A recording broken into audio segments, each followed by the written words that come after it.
Stadium in Edmonton may get some snow before the day is out. There's a possibility of flurries in the forecast. The Edmonton Eskimos, who enter this game at 8-5, take on the 4-9 BC Lions. It's 4 degrees Celsius. The wind is gusting from the northwest. The natural grass here at Commonwealth is wet from overnight showers. Joe Paopao leads the BC Lions, who still have a shot at the playoffs. He was an assistant coach for the Eskimos in 94 and 95 and calls Edmonton's head coach, Ron Lancaster, a father figure to him. The two men spent a lot of time talking yesterday and, in fact, have done that all season long. Ron Lancaster is 68-35 as the head coach of the Edmonton Eskimos. 2 more wins and he'll tie Hugh Campbell for the most wins as an Edmonton Eskimo head coach. Eric Blunt on the right and Henry Williams on the left are back deep to receive the kickoff. Williams returned a punt for a touchdown last week against Winnipeg. The 24th time in his career he's taken a punt back for a touchdown. The kickoff is taken short by Eric Blunt at the 30-yard line. And now Blunt has some room to the outside. And Blunt gets up to the 38. Collared there by Andre Strode, a 45-yard kickoff and a 7-yard return. The starting lineups tonight are brought to you by Corral. 31-year-old Danny McManus leads the Edmonton Eskimos. He has thrown only 2 interceptions in his last 4 games. And, of course, quarterback the BC Lions to the Grey Cup in 1994. Joining him, Jim Sandusky, the player coach, with Mark Tobert, Darren Flutie, and the CFL's leading receiver in yards, Eddie Brown. Burse and Blunt in the backfield, and Rod Connor, the 15-year veteran, anchors the offensive line. And flags are down on the first play of the game before they can get things underway. The referee today is Edmonton native and lawyer Bud Steen. Well, Dave Jaders was offside clearly, but was he drawn? Offside, BC 74. And Dave Jaders was indeed offside. First game, the adrenaline's pumping. Dave Jaders just took off. So the Eskimos now have it 1st and 5 from their own 42.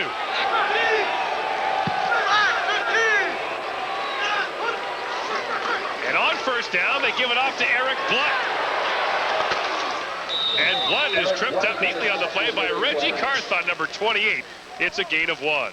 Well, the BC defense has only given up 168 yards passing in its last 3 games. That includes one against Toronto.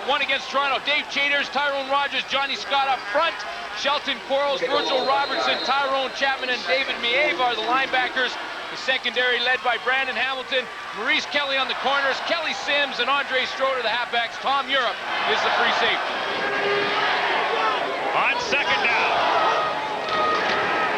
they give it off to Eric Blunt, and Blunt has room through the middle of the line, gets out close to the 49-yard line, and should have an Edmonton Eskimo first down. Eric Blunt comes into the game with 805 yards rushing, but last week was limited to just 12 yards on 3 carries against Winnipeg. Well, he's sort of had an off and on season. I mean, the projections, you look at it over the whole course of the year, he's going to get over 1,000 yards rushing. He needs to be in that game plan, because when this team is successful, they get over 100 yards on the ground. On first down from the 48, McManus to throw. Over the top for Sandusky.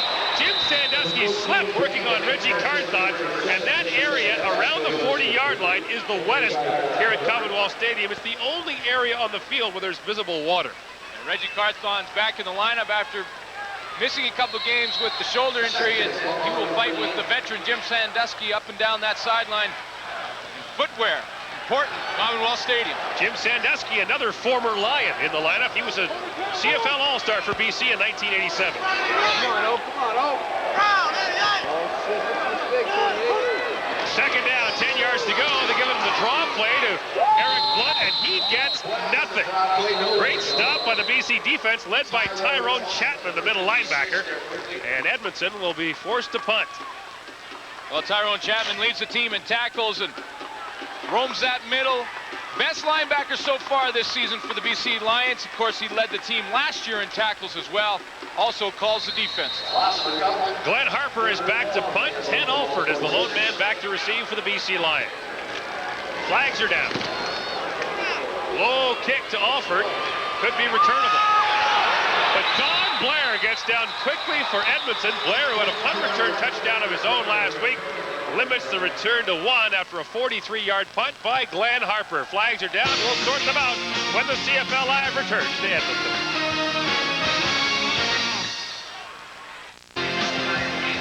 No score at Commonwealth Stadium in Edmonton with 12:23 to play in the first quarter. The BC Lions start their first possession from their own 23-yard line. The penalty on the kick was offside BC. Edmonton declined it.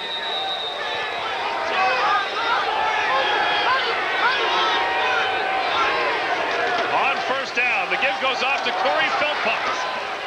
And Corey Philpott fights for a couple of tough yards. Willie Pless got in there to help make the stop along with linebacker Larry Ruck. Damon Allen started his CFL career with the Edmonton Eskimos and was the Grey Cup MVP for them in 1987 and in 1993. Joining him in the BC offense, Ted Alford and Larry Thompson outside, Matt Clark and Mike Trevathan inside. Sean Millington and Corey Philpott in the backfield. Philpott will be spelled out by Ronald Williams. And one change on the offensive line, Gary Zawatsky takes over at left guard for Corey Mantika. Second down. Swings it out of the backfield for the fullback, Sean Millington. And Millington gets a first down up to the 40-yard line. Millington, a former Edmonton Eskimo first-round draft pick, has a first down, but there's a flag deep in the Edmonton defensive backfield. The pickup was 12. The penalty is against Edmonton.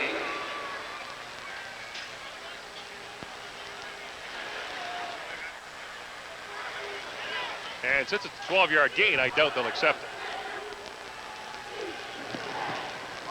Illegal contact on an eligible receiver. Edmonton number 27 declined. So the BC Lions will take the first down from Sean Millington, and the drive will continue. Singdor Mobley a little over-aggressive on the jam on one of those receivers coming out of that backfield. On first down, Allen to throw again. As a man has Larry Thompson. Another first down as Thompson gets to midfield. Thompson working there on Kavis Reed. Wow, they're the best front four in the Canadian Football League. 58 sacks on the year and on pace to break the CFL record. That Edmonton defensive front four led by Malvin Hunter, who has 12 sacks on the year. Benny Goods, Leroy Blue both have 10. Larry Ruck is the middle linebacker. Singor Mobley and Willie Pless will join him. And Kavis Reed and Glenn Rogers lead the secondary. Willie Pless, the three-time CFL Defensive Player of the Year. Here's Damon Allen. Set it up quickly there for Larry Thompson. Thompson can't get away from Singor Mobley. And Mobley went for a 2-yard ride, but did a great job to limit the gain. Well, I talked to Joe Palpao about the game plan for the BC Lions against this Edmonton defense, and he said he's going to throw in a ton of formations. You see 4 receivers to one side for the BC Lions. Larry Thompson catches the hitch pass. Joe Palpao told me that he has more formations in the game plan today than he has ever put in for any game plan in his coaching career. 5 receivers in the game now for BC. Quarterback draw by Damon Allen. But Allen is collared by Derek McCready. And Allen is stopped at the 51-yard line. He'll be 6 yards short of a BC first down. A big play by Derek McCready. Allen, not an easy guy to tackle. It was a designed quarterback draw. Fakes a pump, fake to the outside hitch screen, and then takes off. Derek McCready makes the big open field tackle, of course. He was in Ottawa last year where he had 5 sacks and has a couple for the Edmonton Eskimos this year. Spent his first 5 CFL years with the Lions. Lou Pasaglia back to punt. Don Blair and Gizmo Williams back to receive. They both returned punts for touchdowns last week against Winnipeg.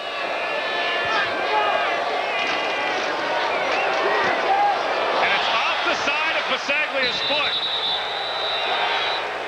And perhaps those 2 punt return touchdowns last week a factor. Well, Gord, Louis Pasaglia has been told, do not punt it to the returners, get it out of bounds. Just a 16-yard kick by Pasaglia. The Eskimos will have the ball in good field position when we come back.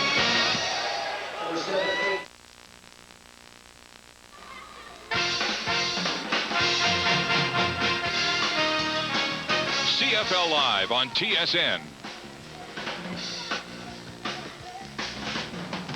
Brought to you in part by Pepsi. Nothing else is a Pepsi. And by Advantage Long Distance Services from the Alliance of Canada's only full-service telecommunications companies. Back in Edmonton, where Rod Conop has been a fixture for 15 years, the only Edmonton Eskimo remaining from their 5-in-a-row team that capped it off in 1982. Rod Conop had his consecutive game streak snapped earlier this year, but all-time games played, 252. He'll catch Dave Cutler just before the end of this season. What a career for Rod Conop, and if you think a consecutive game streak is something else, how about 252 games at center? You get hit every play, and in those 15 years, 6 times, all Canadian in that position. Danny McManus under pressure, throws it away. He one hops it looking for Tony Burse. He had 3 BC Lions all over him. Well, one of the BC Lions was the free safety, Tom Europe. Timed it up nice, was in the backfield, and came from his safety position. Tom Europe has been playing with some injury problems. He's coming on the blitz from the outside. You see 13 coming in there and chasing down the Edmonton quarterback. He's been playing with injuries. Hasn't had the season that the BC Lions expect from him, but he's played with a bad back and a bad hamstring all year and hasn't complained. Lions need a big stop from their defense now. 2nd and 10 from the 35. McManus for Eddie Brown, wide open. Eddie Brown into BC territory at the 48-yard line, and Eddie Brown is the CFL's first 1,000-yard receiver of the season, and that football is going to his man. Well, probably some people will say, well, why is Brandon Hamilton playing off so much? It's a zone defense. See number 8, Andre Strode? He jumped the flat man and opened up the zone behind him, so Eddie Brown was that wide open, and it was just one guy to beat in Tom Europe, where Eddie Brown scores touchdown there. Again, he got a finger in the eye or something, but you know what? He may be seeing double, but now he can see 4. 4 figures, that is. 1,003 yards. And I believe there's an injured player down on the field. Well, I mean, they were talking to Eddie Brown thought they were coming out, the training staff was coming out to talk to him, but they don't care about his eye. I mean, they're saying, hey, if you can catch it with one hand, you can see it with one eye. 11:25 to play in the second quarter. 15-0, the Edmonton Eskimos lead. Eddie Brown's over 1,000 yet again. And when Eddie Brown played the BC Lions the first game of the season, had close to 100 yards in that game. He likes seeing the Lions. Eddie Brown has his 3rd 1,000-yard receiving season in his career. And the injured person is an official right in front of the Edmonton Eskimo bench.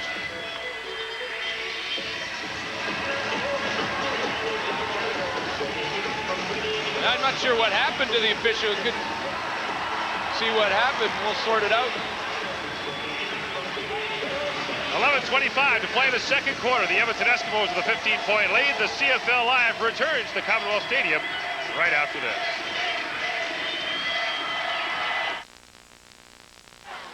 Talked earlier about Dan Kempley inducted into the CFL Hall of Fame yesterday. These 4 guys are not in, and to be honest with you, Glenn, I can't understand why. Only Les Brown picked off more passes than Larry Highball. Al Wilson, a 7 consecutive All-Star. James Parker redefined his position, and Dickie Harris was named to 7 straight All-Star teams and played in 6 Grey Cup games. Yeah, they all should be in there, and I'm sure they will be one time. First down, the give goes off to Eric Blunt, collared very quickly and stopped by Johnny Scott. By the way, Les Brown, if you're listening back in the studio, you got to be a shoo-in for the Hall of Fame as soon as you're eligible. No one's intercepted more passes in CFL history than Les Brown. No one's gambled more than Les Brown. And oh, wait a minute. Wait a minute. He has like 89 career picks. How many do you have? I didn't keep count. 51. That's Dennis Swarich, the side judge, who was injured. He was elbowed in the head, we're told, and is receiving attention from the Edmonton Eskimo medical staff, hoping he'll come back to the football game. Second down, McManus.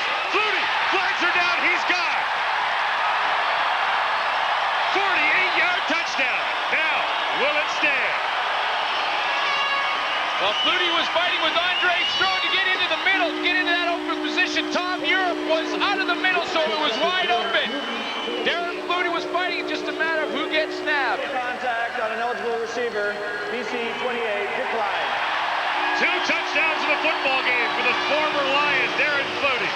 It wasn't 28, it was 8. It was Andre Strode who was playing the halfback position.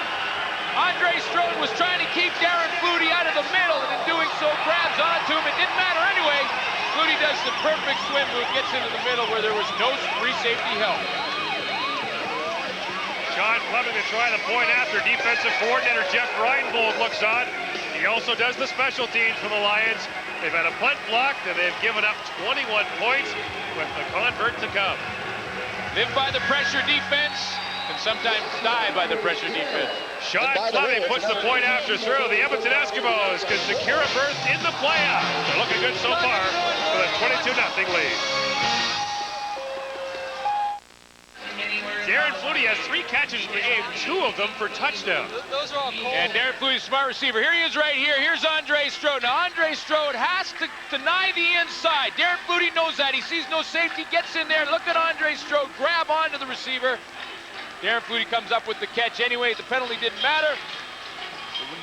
Smart receiver sees no safety in the middle. He tries to get into that open area, and Darren Flutie is one of the best at it. And the Edmonton Eskimos with a 22-0 lead on the BC Lions. You got to think that the Lions can ill afford a loss, maybe one loss, and they'll still make the playoffs, but only one. Corey Philpott from the 20. Oh, Philpott ran into a brick wall out at the 30-yard line, and that brick wall's name is Jed Roberts. Well, give the Edmonton Eskimos a short field and some time to work the football, and Danny McManus, who appears to have been shaken up, will get the job done, just as the BC Lions. They know that well. 4 plays, 75 yards, and it took just over 2 minutes. Ron Lancaster has done a nice job of putting together this offensive game plan, because Edmonton right now has the BC defense on its heels, picking up the blitzes, finding the open area. Damon Allen. Quick throw, has his man. It's complete to Mike Trevete, close to a first down, or just short, up at the 40-yard line. You know, I'm really surprised this BC Lion offense hasn't run the ball more so far in the game. You know, they come into this game 140 yards rushing average per game, which is second in the CFL. They're playing against a defense that is ranked 3rd against the run and 1st against the pass. The bread and butter for the BC Lions offense has been their running game, and they seem to have abandoned it. Good luck throwing a touchdown against Edmonton, though. 13 games, they've allowed 7 passing touchdowns.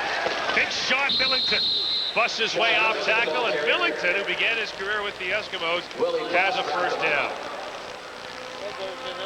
Sean Billington came to Edmonton on assignment Fraser. They weren't sure he'd be a big-time player. Well, guess what? He is. Yeah, that's an understatement, and there's a couple of real good ones, couple of all-stars going at it right there, Willie Pless and Sean Millington. You know, Sean Millington went to the same high school as I did, Carson Graham High School in North Vancouver. You went with Sean Millington, and I went with Trent Brown. Right. Damon Allen, wide side out, and it is dropped at the Edmonton Eskimo bench by Larry Thompson, just out of his reach. Damon Allen loves to throw that wide side out, and it's a major league fling. Yeah, it is, but the read for Damon Allen took him there. Edmonton defense was playing a 3-deep zone. That's 3 defensive backs in the deep area. The weakness of that kind of a defense is the flat, or the outside area, and that's where Damon Allen threw it. Larry Thompson just couldn't come up with the catch. 8:30 to play in the second quarter. Damon Allen is 5 for 10 passing. Second down. Allen, quick throw, but his receiver was mugged. Singor Mobley was all over Matt Clark, and Mike Trevathan, Clark's former teammate at Montana, jumps in to ask for the penalty, but it's not coming. Well, Singor Mobley, one of the keys to this success of this defense, because Edmonton doesn't have to put in an extra defensive back. Singor Mobley has the ability to cover, and he also is great on the run. And there's what happens when the Edmonton defense stops the opposing team's running game. They win. They're winning. BC has 21 yards rushing in this game. Luke Pasaglia on a kick. What's going to happen here? Tumbling end-over-end kick. Bounces back into the field of play. Gizmo waits. And gets out to the 32-yard line, a 40-yard punt, and a return of 6 for Edmonton. Well, Henry Williams spent most of the first part of the season on the bench. In fact, didn't dress until September, and had come out publicly asking for a place in the Edmonton Eskimo lineup. And sure enough, just about the time he found it, he found the end zone again. And Henry Williams has taken 24 back for touchdowns. What's most amazing, he's had 19 called back. Yeah. For penalty. Add up Earl Winfield and Mike Clements, you get 18. And Cody Ledbetter comes into the game for the Edmonton Eskimos. Danny McManus shaken up after throwing that touchdown pass to Darren Flutie. The give goes off to Eric Blunt. Flags are down, and so is Blunt right at the 32-yard line. Well, interesting to see what happened to Danny McManus. He was sort of rolling his neck, and on that bench, like he got a little ding. Might be a little groggy on the bench, so Cody Ledbetter gets a shot. Cody Ledbetter has 2 touchdown passes this year. One of them to Darren Flutie, won a game against the Calgary Stampeders. That was his first CFL action. And Danny McManus was hurt in that game. Holding, Edmonton 67. Rod Conniff is called for holding, so the Eskimos will move back. So Cody Ledbetter from New Mexico State comes into this game for the Edmonton Eskimos. And Danny McManus getting his neck checked out by Edmonton and Team Canada doctor from the World Cup, David Reed. Is that the World Cup where the wrong guys won? Is that the one you're talking about? Well, the Americans won, yeah, sure. The flip goes off, and here comes the gizmo around the corner. Great play made by Brandon Hamilton. That was some major league speed coming his way. Well, Brandon Hamilton held his ground. That's why it was a great play. Brandon Hamilton is the last guy outside. He's got containment on Gizmo Williams, comes out of his coverage, and if he doesn't get Gizmo and he gets to the outside, that fire truck is making another lap. You hated that thing, didn't you? Now, if you had to pick between the fire truck, the horse in Calgary, and the little guy in the plane in Winnipeg, which... Fire truck the most, so I'd like to have slashed his tires.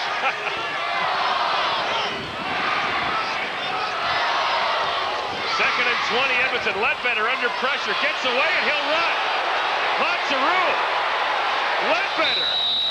Pretty good pickup out to the 38-yard line. Cody Ledbetter. That's a courageous play. That's a courageous play for Cody Ledbetter. I'm going to tell you why. When they played the Calgary Stampeders, Cody Ledbetter sprained his ankle, and it was swollen for the rematch against Calgary here in Commonwealth, where he played a whole half. Then he played in the Hamilton game because Danny McManus was out. After the Hamilton game, they x-rayed Cody Ledbetter's ankle. Turns out there's a chipped bone in there. Ouch. They said, you want to sit out and miss the next couple of games? He said, why? I played the last 3 with it. I might as well continue. So that's a courageous effort for Ledbetter to take off and run with a broken ankle. Ted Alford back deep to see flags are down. Maybe too many men, BC. Ball rolling around there, and it's picked up by the kicker, Glenn Harper. The 33-year-old Glenn Harper hustles down, picks up the ball. Now, there's all kinds of flags down. I think BC had 13 men on the field. Well, our mics were picking up the Edmonton bench, and they were screaming that BC had too many men, had 13 out there. Let's see, 1, 2, 3, 4, 5, 6, 7, 8, 9, 10, 11. There's 2 returners. That's 13. Too many men.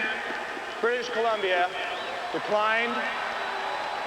On the no yards, 18 is the punter. There is no foul. Edmonton first down. The punter can pick it up anytime he wants. Glenn Harper did it. He punted at 33, hustled his little buns down there, picked it up, and Edmonton has it first and 10 for the BC 36. You know, and see Danny McManus is woozy on the sideline. He's definitely heading to the locker room for some more attention. It'll take him a week to get there at that pace. Yeah, you know when you're walking delicately, it's like you have one of those real bad headaches, and he's kind of pointing to his head, and you take a look at him. Of course, concussion's been a big part of the CFL this year for quarterbacks. Cody Ledbetter is the quarterback for the foreseeable future. And flags once again come down before the play is called. You know what I like about Cody Ledbetter? Talking to him before the game, it's a little cold. He's from New Mexico. He says, you know what? I'm not wearing sleeves. Never. Time count violation. Edmonton, number 9. I said, Cody, it's only September. He says, oh, it's cold. I'm not wearing sleeves. Yeah, but Cody... I said, Cody, when it's November and it's 30 below, I'm not wearing sleeves. Yeah, you know what, though? He's one of those cowboys. I mean, Cody Ledbetter was the calf rope champion at his high school in Stevensville, Texas. He's a tough cookie. The calf roping champion. At his high school? Yeah. Look out. He got roped there. Robert Davis didn't need a lasso, he just used his hands. That was a little steer wrestling on the cowboy from Stephenville, Texas. Well, we have a minute. Here's Ken Chillibeck. Okay, thanks, Gord. McManus, you can see just taking him off into the dressing room. I was watching them. They were checking his neck, twisting it from side to side, and they were worried about some injuries in the neck, also checking his knee, but definitely the neck. He got his bell rung. They're going to take him in and check it out. Gord? So Danny McManus makes his way in, and Cody Ledbetter will direct the attack for the Edmonton Eskimos. He's completed 37.5% of his passes. He'll never forget that first touchdown pass to win a game here. Lots of time for Ledbetter. He's slinging it deep. 3 guys back there for BC, and it is knocked out of the hands of Tom Europe. The safety, Tom Europe, was parked under it like a punt. Eddie Brown was facing 3 Lions there. Deep. Well, Reggie Carthon, I think, stripped the ball from his teammate. Tom Europe has a couple of interceptions on the season. There's Carthon. He's got outside position. What you want to do as a corner is run the receiver to the free safety. Robert Davis also getting in on the action. Here comes Europe, times his jump, and then Reggie Carthon pulls that one out. It's been that kind of year for Tom Europe. And now Glenn Harper will punt again after returning his own kick.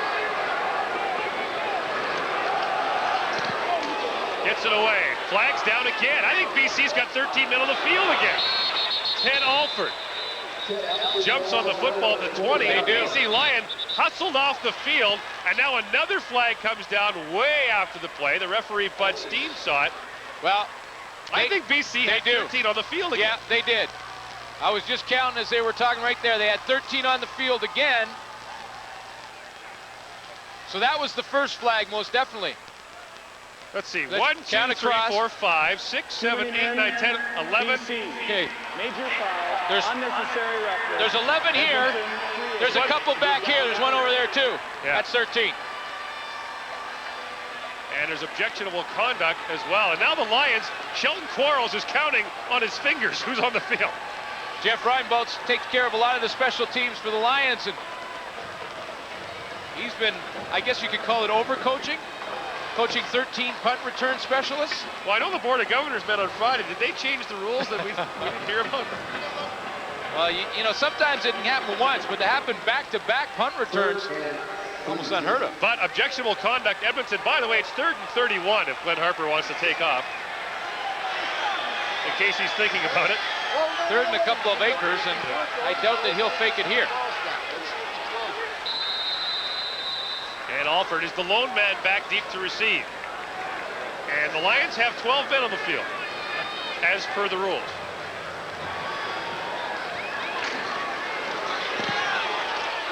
Harper angles it towards the side. Alford slipped and falls on the ball at the 17-yard line. A 39-yard punt and no return. So that worked out pretty well for Edmonton.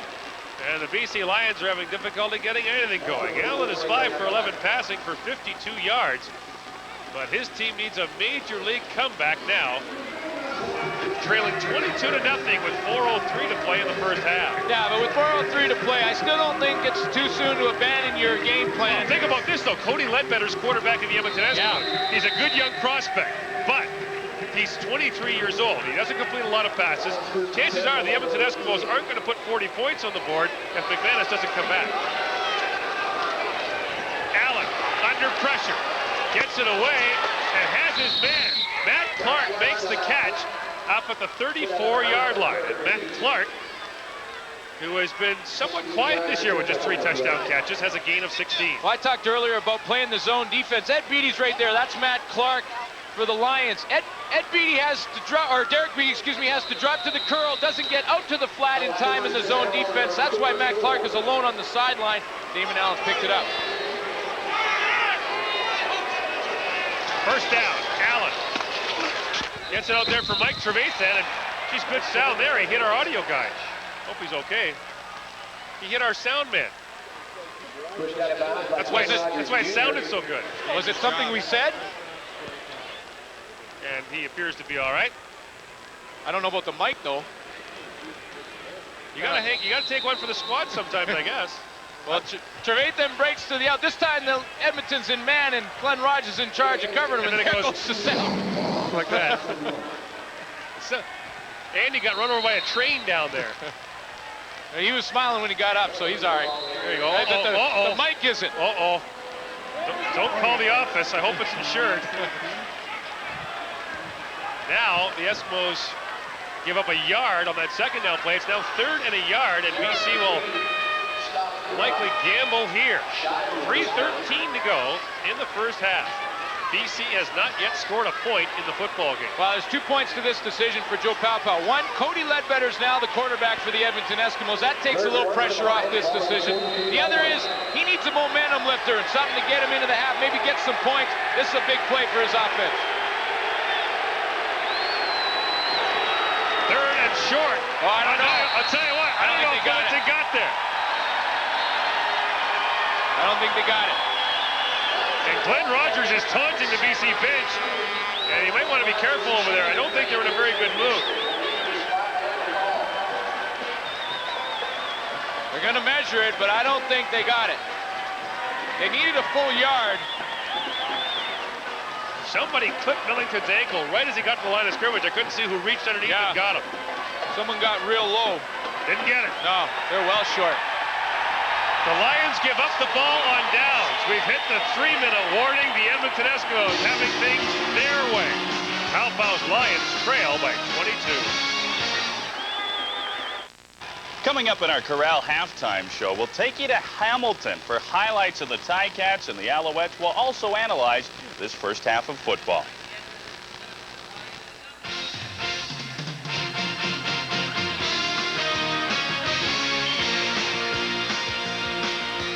Closed captioning of this CFL telecast is brought to you by Subway. Try Subway's great tasting classic Italian BMT.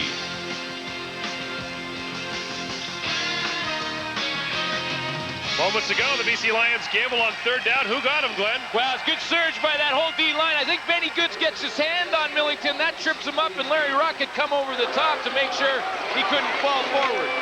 Now on 1st down, the Edmonton Eskimos give off to Eric Blunt, who gets maybe a yard. 2:42 to play, and actually, I think they'll mark him down with a loss of a yard. So the running game becomes paramount for the Edmonton Eskimos now, with the young quarterback in the game for Edmonton. Yeah, it's important for Edmonton now, especially with Cody Ledbetter in there, to get success on 1st down, whether it means dumping a short pass to Eric Blunt or fullback Tony Burse or running the ball, but success on 1st down is crucial. Cody Ledbetter can't get in that second long situation. And Tony Burse is the injured Edmonton Eskimo down at the BC 39-yard line. Burse is receiving medical attention, and that's why play is stopped here as he's down right at the 39. Well, Tony Burse had the shoulder injury, and Jerry Collins replaced him for a bunch of games during the year and just got back for the Hamilton game. The Edmonton played out in Hamilton. Looks like they may be talking about that shoulder again. But he'll have to sit out 3 plays for sure. The training staff had to come out and tend to it. So the Edmonton Eskimos go to their 5-pack offense. As checking into the game for the Eskimos is Don Blair, who does not yet have a CFL catch, although he does have a CFL touchdown. Whoa. Ledbetter, look out. I mean, Ledbetter saw Dave Chaters from the word go. And look at the divot he's got going there. Oh, you gotta love that. You can take that home and practice on it. You gotta love it unless you're Cody Ledbetter, but David Chaters gets great pressure, 74 right there, and he just runs right by Leo Groenwagen, who had to go out and pick up Tyrone Rogers and didn't see Chaters coming, and boy, Ledbetter got a close-up look at the Commonwealth turf.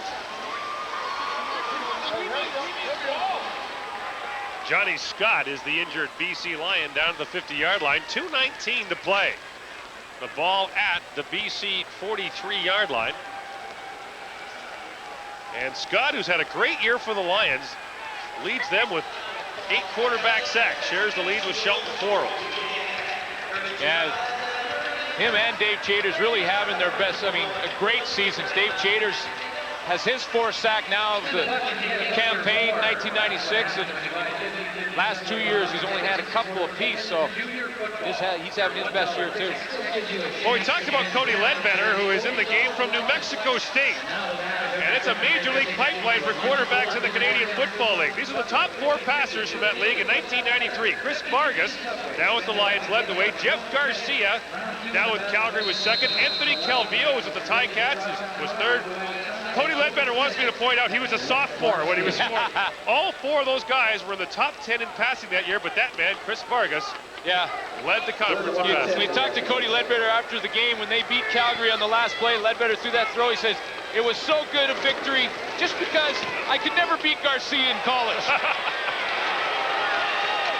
Here comes Ted Alford from the 5. Flags are down, and so is Alford, who stumbles forward to the 8 with 2:11 to play. A 39-yard punt by Glenn Harper. Edmonton decides not to kick the field goal. It would have been a 50-yard attempt by Sean Fleming into the wind here at Commonwealth Stadium. Well, it's 50 yards into the wind. Now, Flemings can make a kick that far, but when the turf is wet, that plant foot, you have to be a little more careful. No yards. Edmonton 36. To be a little bit more careful with that plant foot, and it's a little tougher to hit those long ones. Bruce Dixon is the man called for no yards. Oh, Shelton Quarles is pretty close to the clip there. You say, yeah, that guy clipped me. That guy clipped me. Nelson got pushed in. Another SFU grad. Oh, he's... All right, enough of that. Maybe you should get a 1-800 number if you want to recruit for SFU.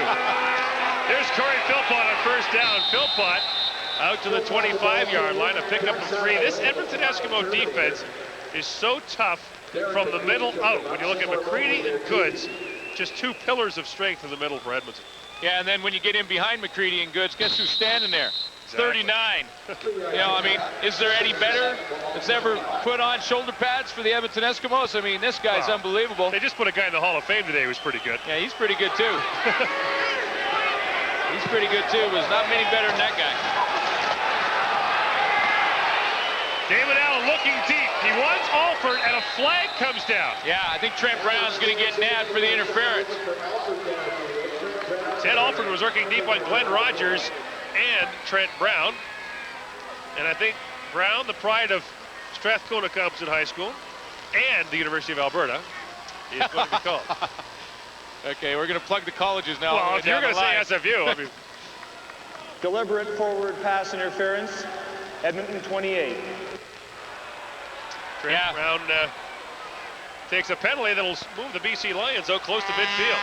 Glenn Rogers and Trent Brown and Ted Alford are all in that bunch, and see Trent Brown sees Ted Alford getting in behind him and tries to kind of grab on. If there's a good penalty, I guess that's one. If he ever has a beef with the Players Association, he can keep it in the family, though. His uncle is Ed Molstad, the legal counsel for the CFL Players Association. Never know when that could come in handy. You never know. Always good to know a lawyer, eh? Yeah, absolutely.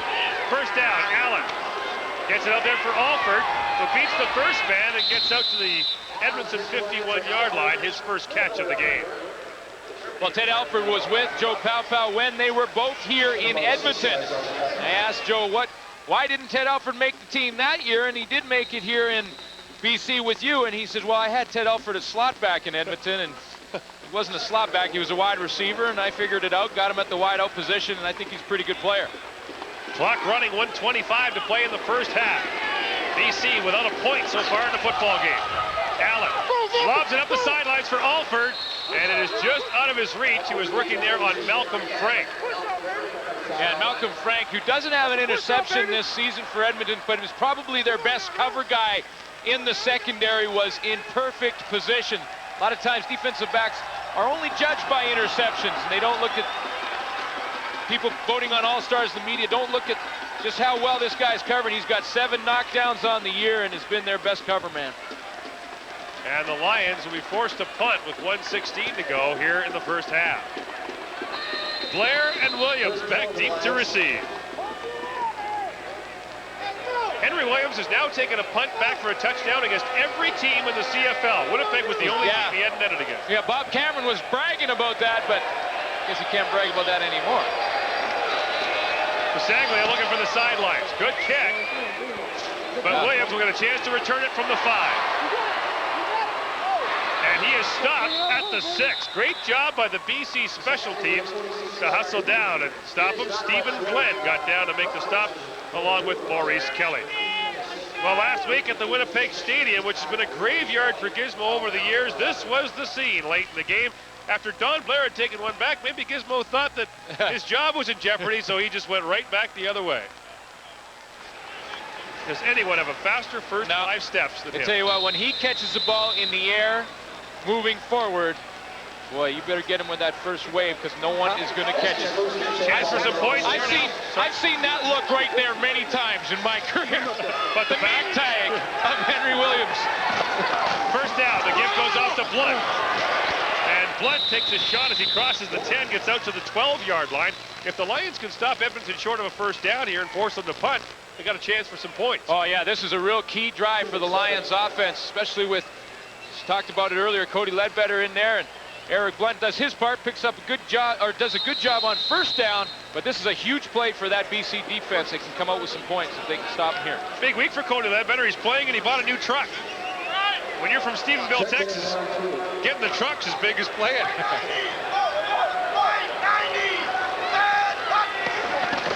Second down. Here comes Blunt, and what a great stop made there by David Mava. The pride of Honolulu, Hawaii, holds Eric Blunt down to a loss of 1. The Lions want to call timeout. 40 seconds to play. The Eskimos will have to punt, and the Lions will indeed get a chance for some points.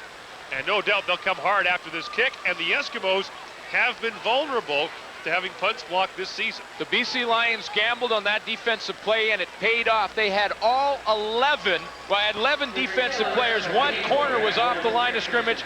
The other 11 defensive ball players were 1 yard off the ball. They were anticipating the run. They got it. David Mieva makes the big play. The ball is spotted at the Edmonton 13-yard line. The Lions have taken their timeout to stop the clock. And Harper will now face the wrath of the BC special teams, trying to get their football team back in the game. And I would say that Glenn Harper will very likely take this ball and give up the 2 points. You think so? Yeah, absolutely. It's really? Ron Lancaster's looking at maybe giving up 2 right here and kicking it away and keeping the field position, or at the very worst 3. Edmonton's got to call timeout.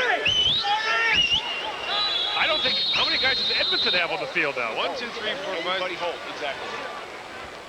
No, they just want to change their scheme a little bit. Now they want to talk it over, and I think Ron Lancaster might just tell Glenn Harper what you just told me.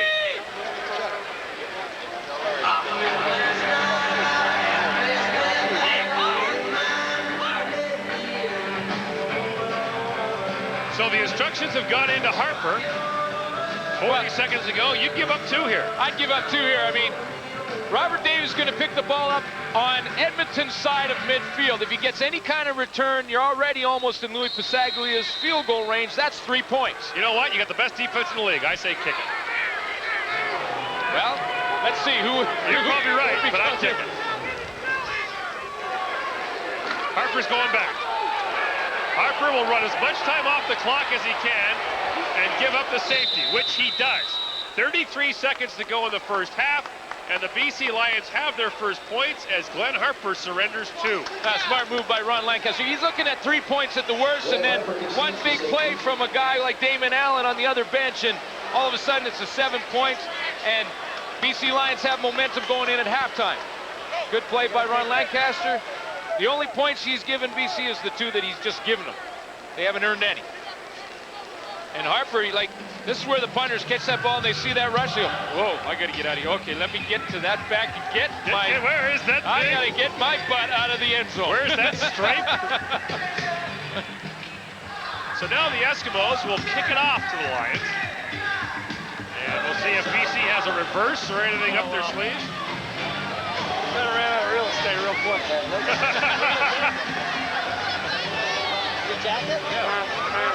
Well, this is a guy who sprinted downfield to recover a punt. So, I mean, Yeah, that's a big play. he's the fastest employee I think Edmonton Telephone's ever had. He used to be a telephone repair guy here. Is that right? Where you come up with these things? You know what? You stand on the sidelines talking to guys for 4 years, you find out a lot of stuff. Namely, who doesn't like to get cold.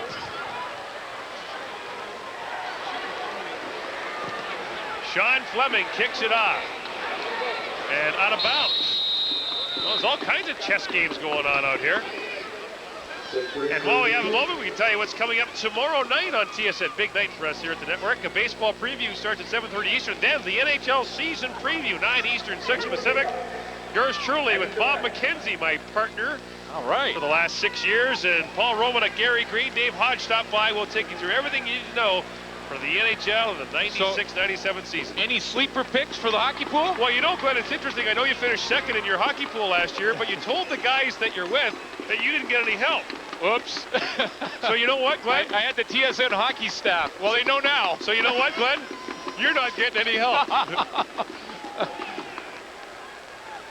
Well, we have a moment. Here's Ken Chillibeck. Okay, thanks, Gord. Just talking to the trainer here with the Eskimos. They're just checking on Danny McManus's neck. Just a precaution during the halftime break. Hopefully it'll be okay. He might get back in the second half. Just a wait-and-see type of situation right now. Guys? Thanks very much, Ken. So Sean Fleming will try it again. And this time they kick it the other way. From the 30, here comes Corey Philpott. And here he goes. Philpott across the 50 to the 52-yard line. Trent Brown makes the stop. 28 seconds left in the first half. The Lions have the ball near midfield. They've got their first points and a chance to add some more. With a young quarterback with 28 seconds, you may get 3 plays. With a Damon Allen, you could maybe squeeze out 4 or 5, and I think the BC Lions will try and come away with some points. I mean, they're not going to just kneel down with 28 seconds left. They need some momentum. Still amazing, though. The Edmonton Eskimos have allowed 7 passing touchdowns. From the shotgun, 4-man rush. Allen throws it up to the wide side, incomplete. Derek Beattie was covering the intended target, Larry Thompson, and lurking there was Kavis Reed, number 24, who has taken 2 interceptions back for touchdowns this season. Yeah, we saw one right here in Commonwealth against my old teammates. 106-yarder, the longest so far this year. And yeah, 7 picks for Glenn Rogers, 6 for Kavis Reed. Look at the top 4 interceptors in the league live in the province of Alberta. That's amazing. The top 2 are Edmonton Eskimos. Here comes Damon Allen on the quarterback draw. I guess this is a no-fly zone then. Well, yeah, and then you get 3 out of the 4 top sackers in the Canadian Football League are also here in Edmonton. That's pretty good defense. Willie Pless and Damon Allen, good friends and former teammates, and Willie has a laugh as he drags Allen down short of a first down. 19 seconds to play. Remember, the Lions have used their timeout. So if they dive ahead on the 3rd down gamble, they'll have to hurry up because they can't stop the clock again. And this was about the same distance that Edmonton stopped BC on their last 3rd down gamble. Clock is running. They toss it off to Corey Philpott. He's got to get out of bounds. But he gets down to the 37-yard line. 6 seconds to play. Now you're kind of in between. Field goal team comes in right now. You see, you're in between. Now a flag comes down late. What's this all about? There's been a lot of pushing and shoving after plays here. Well, this is against BC. I think it's against Edmonton. But... Major foul, unnecessary roughness, Edmonton 40. Benny Goods is called for unnecessary roughness, the man they call the Grinch. Because he kind of looks like the Grinch from the cartoon. You're a bad one, Mr. Grinch. Oh, my goodness. Well, he's a bad one there. You got the penalty. Now, at our house, whenever they say who, you have to drink some eggnog. Whenever from the Grinch. There he is. Startling resemblance when you look at it. Now the Lions have it. First down at the Edmonton 22. Would you take a shot here? Why not? You got 6 seconds. No, you got to kick the field goal. Come away with some points. Anything goes wrong, it takes a little bit too long. You don't get anything out of this, so I think it's a good decision. Lou Pasaglia puts it up, misses it to the right. And now another flag comes down. Benny Goods hit Julio Caravana after the kick, and we got a full-fledged rugby scrum breaking out. Oh, look out, Gary Zawatsky hit Benny Goods late.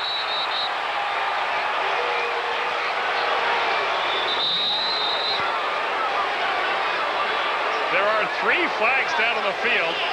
Make that 4 now. Ron Lancaster is off the Edmonton bench. Joe Paupow is off the BC bench. There's a lot of players on the field, too. You know what amazes me about this kind of situation? How does the ref decide what the penalties are? I mean, you got 4 guys fighting. You know what they did? They said, oh, forget it. Let's just go in at halftime. I think they just shot somebody down there. That was the final play of the half, and it ends with a Major League rumble.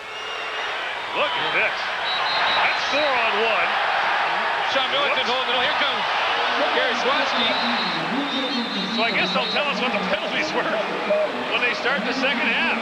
I'm not sure how this is going to work. I've never seen penalties carried over. So they're huddling down at the 5-yard line. They're going to get the players to cool off in the dressing room. And the Edmonton Eskimos will go to the room with a 22-3 lead over the BC Lions. So the Lions get just one off the field goal attempt from Luke Pasaglia. I'm sure our halftime panel will have lots to say about that and other stuff. Stand by, our CFL Live halftime show coming up.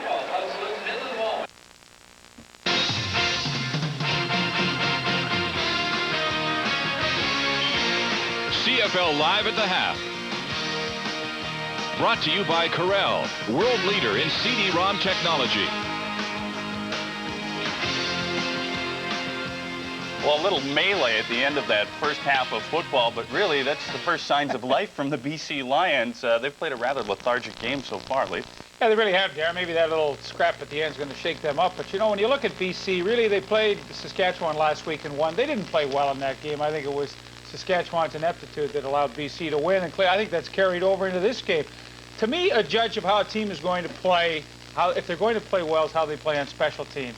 BC's allowed one punt to be blocked by Mike Sellers. They allowed another punt to lie around and let Glenn Harper come and recover it. Special teams has been a nightmare in that half. The only thing I worry about now is 19 points enough for Cody Ledbetter. You'd have to believe so with the Edmonton Eskimo defense. But you bring up an interesting point, too. There are not a lot of good quality backups in the Canadian Football League. And we've seen that in Saskatchewan, and we've seen it with the Edmonton Eskimos. Well, I think you might see Chris Vargas in this second half coming in for BC because Damon Allen had a terrible first half. 8 for 16 for 83 yards. He was off target the whole time. You know, what makes Damon Allen successful and has for 12 years in the CFL is his ability to run the ball. But he only carried the ball twice for less than 10 yards. I think you might see Vargas come in, and he played a poor second half in their game last week against Saskatchewan. Well, the BC Lions have to do something offensively, and if that means running Damon Allen, so be it. But the Edmonton Eskimos are awfully tough to run against. Leaf, you brought up Jeff Reinbold, the special teams coach from BC. Do you like the way this game is being called, Les? Not really, because, you know, like, I agree with Reinbold, his initial decision on going after Danny McManus at the beginning, because Danny McManus is not a scrambler. He can't run.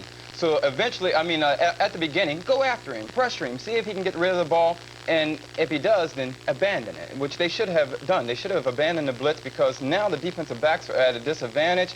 The field's slippery. The guy gives you one move, he's in the middle, and if there's no free safety there, it's a touchdown every time. Let me tell you something about Jeff Reinbold. He does things his own way. He wears the 2 earrings. He drives a Harley to practice every day. He's a Buddhist. No one will tell him what to do. He does what he wants to do. You know what, though? Exactly. You'd better do something quickly because the Edmonton Eskimos right now are dictating the terms in this football game. And we did the game on Friday night with the Calgary Stampeders. You get the feeling that Calgary is kind of slipping and sliding a little bit. But on the other hand, with Danny McManus in there, the Edmonton Eskimos are a very dangerous team, Leaf. Well, I don't think there's any question. I said at the beginning of this show that I thought they were the best team right now in the Western Conference. But I also qualified it by saying they're the best team if they have Danny McManus. Now, He's got the neck injury at halftime. Don't know whether he's going to play, but this team is totally different with Cody Ledbetter. Yeah, we'll see if Mr. Ledbetter can... but I agree, though. Listen, I think this is the best team right now in the West. Yeah, we'll see if Ledbetter can wrangle the Edmonton Eskimos a victory in this football game. They've got a healthy margin of victory at this point in time. We'll take a short break. This is the CFL Live on TSN. When we return, highlights from the Alouettes Ticats game played earlier this afternoon.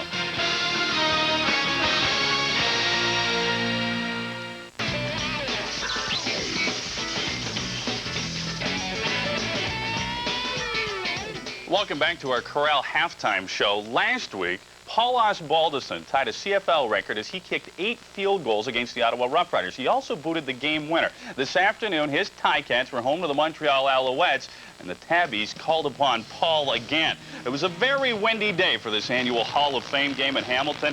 This was a good contest early on. Michael Soule, second major of the game, 14-0. Second quarter, it's the former Alouette. Mike Saunders, he'll dive in. It's 14-7. There's a Hall of Famer, Danny Kepley, looking for somebody to throw the elbow into. In the second half, Tracy Ham hooks up with Jock Climby. It's a 60-yard touchdown, 24-15 Montreal. Hamilton responds. Saunders, he'll find the end zone again to make it 32-29 with a quarter left. His counterpart, Mike Pringle, had a great day as well.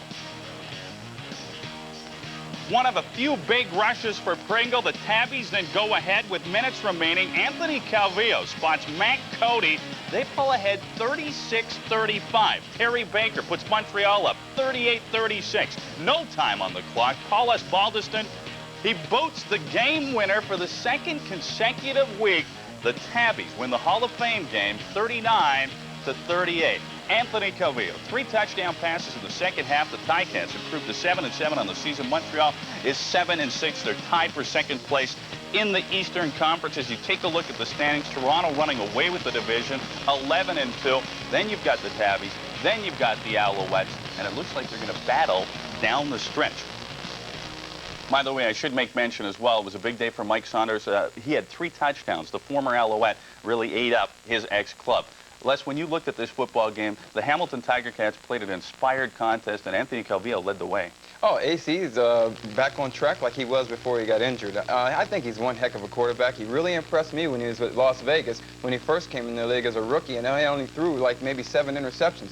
This kid can run, he can throw the ball, he's excellent. But I'll tell you what, Hamilton's football team is a team that you cannot say die. These guys will fight till the bitter end. And the Hamilton fans were kind of giving up on them early in the first quarter. I was there at that game, and they were thinking, oh, this is bad. They were down by 14. This team fought back to win this game, and that's an excellent move. You know what I want to talk about Hamilton? You know, you look at all the kickers around the league, and historically we talk about kickers. They carry their little bag of balls around at practice every day, and nobody kind of pays a lot of attention to them until they have to make a game-winning kick in a big game like it was today. So Darren mentioned second week in a row that Paul Balliston's been able to do this.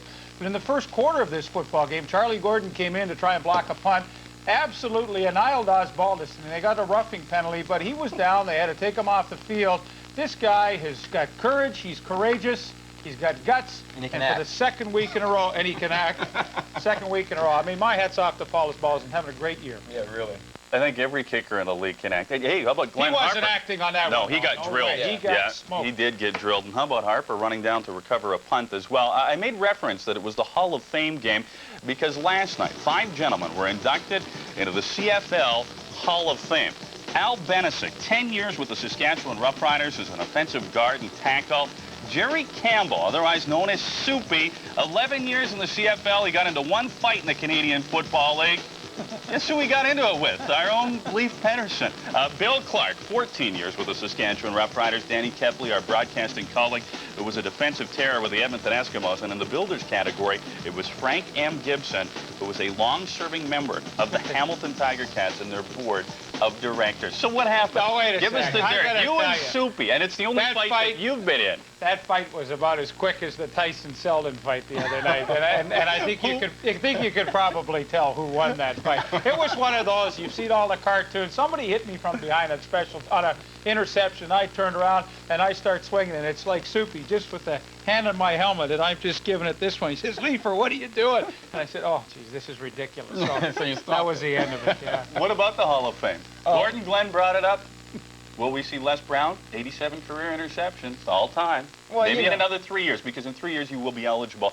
You have to be out of the game for 5 years. I'm not going to bank on going into the Hall of Fame. I'll tell you what, I had a tremendous fun playing this game, and that's enough for me. Les, and all the accolades, Les, too. You want to bank on it, because you are going to be in the Hall of Fame, because you have picked off more passes than anybody in CFL history. There, I've given you a little... There's been a lot of injustices over the course of this league, so let's don't I don't bank on anything, but I tell you what, I had a great time this weekend with the Hall of Fame greats. They're excellent people to hang out with. We went to... Look at my pen. Get back on my pen. It broke. Let me say, we went to the Hall of Fame golf tournament, which was sold out. So if you want to go to it next year, you better get your tickets early. It was an excellent look at this, a commercial. And and then the Hall of Fame dinner last night. It was an excellent thing to be at. I mean, it was my first time. I had a great time. Thanks to TSN for inviting me. It was an excellent time. We have to take a short break on that commercial announcement. You're watching the CFL live on TSN. We're back with more in just a moment.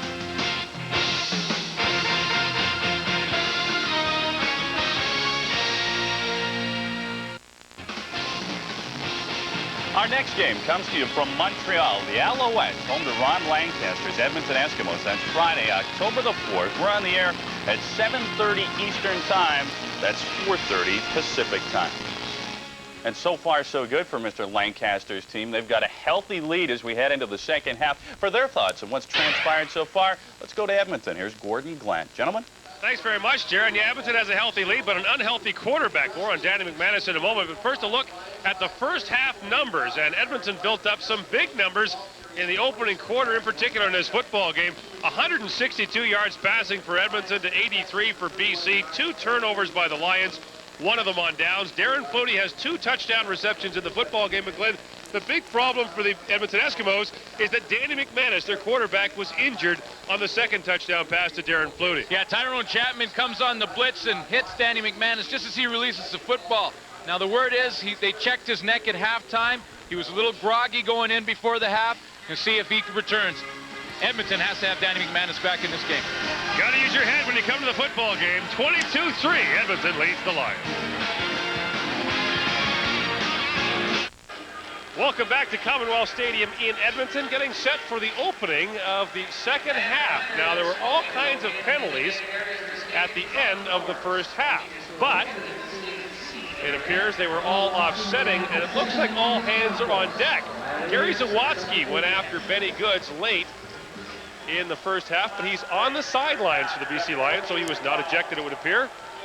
Yeah, Edmonton's kicking off from the 35-yard line, so it was just offsetting penalties, probably about 8 each. It never happened, apparently. Apparently, it never happened.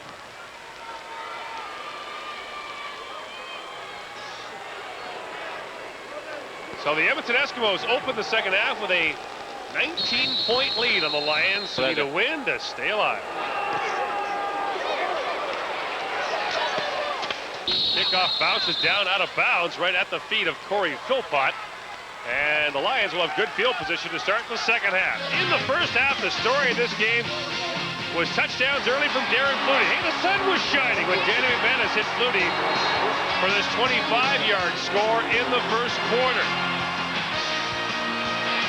And a little while later, in the second, it was Eric Blatt who eluded the grasp of Shelton Quarles and fought his way to the end zone for the touchdown to expand Edmonton's lead.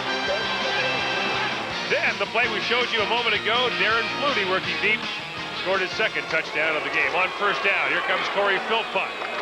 And Philpott with a good job to get to the 45-yard line, a pickup of 5. We have not seen Ronald Williams in the football game thus far. And that's interesting because I know the coaching staff in BC really likes Ronald Williams, and in the 2 games that Ron Williams played for BC, where he actually played the most, like for the whole game, Williams had over 130 yards in both of them. So, you know, Joe Paopau's been platooning Corey Philpott and Ron Williams, but not today. 2nd and 5 for the Lions, who have the win in the third quarter. Damon Allen gets it off to Mike Trevathan, and Trevathan slides ahead to the 54-yard line for a first down. Well, we mentioned Damon Allen started his career here in Edmonton, playing for the Eskimos. In his very first year, last game of the season, bitterly cold. Jackie Parker was the head coach. 5 minutes to go in the game, says to Damon, "You want to play?" And he looked back at him and said, "Are you kidding me?" Forget it. In all those years, he says, "I can play in the cold now."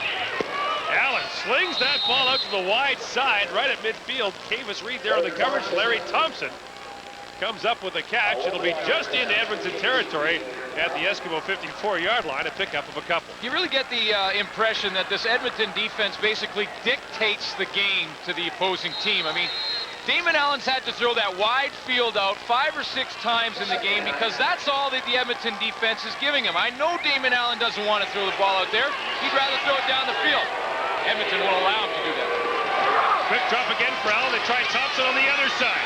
Thompson gets a couple of blocks, fights his way down to the 47-yard line. He may be just short of a BC first down. Going to be half a yard, and I think at this time in the game, I mean, Joe Paopau pretty much has to go for it. He's gambled twice, made it once on a pitch to Philpott in the first half, also was shut down on a gamble with 1 yard, third down. So this is the rubber match, I guess, on the third down gambles. And one thing we haven't seen Damon Allen do much in this football game is run the football. He might get the call here if he just dives straight ahead, which he does, and Allen has a BC first down. Yeah, it's interesting, though. You look at Damon Allen and his rushing ability, of course, the all-time leader for quarterbacks in rushing. But if you were to look at his numbers and then say that he played the whole season and continued through, he'd actually have his worst rushing year of his career in BC. If he played the whole season here and you projected those numbers, he'd have just under 600 yards rushing. But he would have had his best year passing. It's interesting. On first down, here's Ronald Williams trying the left side of the Edmonton defense. Malcolm Frank and Larry Ruck got there quickly to limit the gain, which might be just a couple for the BC Lions. Well, Joe Paopao was talking about when he did want to run the ball, he wanted to run it up inside against the Edmonton defense, tried to get off tackle a little bit. He felt if he did too many pitches one way or another, the team speed, that Edmonton linebacking core would stop it, and it did there. How good was that BC defense, or that Saskatchewan defense rather, last week against BC? Ronald Williams was held to 1 yard on 5 carries. It's been a long season for Saskatchewan's defense there. Playing very well, they're just not getting help offensively. 2nd and 9, Allen to the wide out. Mike Trevathan wide open. Oh man, Singer Mobley unload on Mike Trevathan at the sideline. Right at the 34-yard line, a pickup of 9, very close to a first down in that sloppy area down there, and this is what it sounded like.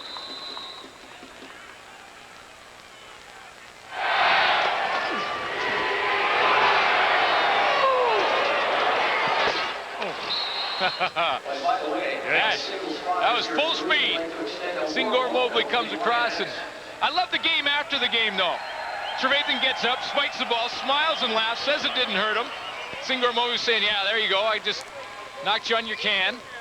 Mike Trevathan might be one of the toughest receivers in the league. Really is. There aren't many guys who will go over the middle and reach for balls like he will, and he takes atrocious hits and still hangs on. Jumps up with a smile. Yeah. That makes you mad. When you're defensive back and you hit a receiver as hard as you can, he goes down and the guy gets up smiling. You go, oh. And the man they call Trap has the first down for the Lions at the Edmonton 34. Allen had time, and is down. Well, I tell you what, it looked like he had time to deliver it there, and then Singer Mobley and Melvin Hunter got in there. And Hunter, who leads the league with 12 sacks, might just have himself another one. By far his best season. Last year, Melvin Hunter had 9 sacks, which to that point was his best year, but he's crushed those numbers. And it was important for the Edmonton defensive line to stay disciplined in their lanes. Little stunt by Melvin Hunter, comes around and in through the gap, and Damon Allen has nowhere to escape. Now a long way to go for the Lions. 2nd and 19. And Larry Thompson was sitting waiting for that ball, but it one hop to him, and we've talked about that in the first half. That is that sloppy area of the field on the near side between the 30 and the 50 inside the hash mark. Yeah, and how many times have we seen it already in this game? I think that both teams better start to see the wetness on the sideline. Both teams better start the game plan to the other side, I think. I'll tell you what, Robbie Strecker standing there is the equipment guy for Edmonton. He'll be up to his knees in that mud if he keeps standing there. So Pasaglia will once again have to see what he can do about trying a field goal. This try from the 49-yard line. He's 6 for 10 this year outside the 40-yard line. His longest from 49. The gizmo's back in case he misses. Got it! Just enough. Good thing the laces were pointing up or it wouldn't have made it. Lou Pasaglia puts a 49-yarder through, and the Lions inch still closer. Now down 22-6 in it. Super spiral. Seriously, twist, try. Back in Edmonton, this was action from the second quarter. Danny McManus throwing a touchdown pass to Darren Flutie, and McManus took a shot at the end of the play from Tyrone Chapman. Down to Ken Chillibeck from the latest on McManus. Thank you very much, Gord. I just talked to Dr. Reed as he walked by here just moments ago. He said he has been sent to the hospital for x-ray, so obviously a little bit more concern over Danny McManus's injury. It is some neck problem, so he's been sent to the hospital for x-rays. Back to you, Gord. And that would be far more serious. Cody Ledbetter directs the attack for the Eskimos. He did not complete a pass in the first half. Gives it off to Eric Blunt, and Blunt dives ahead to the 38-yard line. A pickup of 3. Dave Chaters made the stop. We've seen this before. Danny McManus was injured in a game we were doing earlier this year and having his best game as an Edmonton Eskimo. That was against Calgary. And his last 3 drives went for touchdowns. Well, in the last 3 games, we mentioned in the opening, McManus hadn't thrown an interception and was over 400 yards, was really playing his best football and just has had some bad luck with injury. Second and long. Ledbetter, quick drop. And it is batted down at the line of scrimmage. I mean, sometimes it's called knockdowns in football. In basketball... That was a dunk. Yeah, in basketball, it's called the rejection. Yeah. And David Mieva went up and rejected this 3-point shot from Cody Ledbetter. Hey, look at this. Get that out of here. Way up there. In your face, buddy, and down it goes. In basketball, they say, don't bring that in here. And now an injured BC Lion on the play. Tyrone Rogers looks like he's down. Johnny Scott was injured in the first half and is back in the lineup. He's right in the middle of your screen right here, and we'll try and follow him and see what happens. Tyrone Rogers gets cut.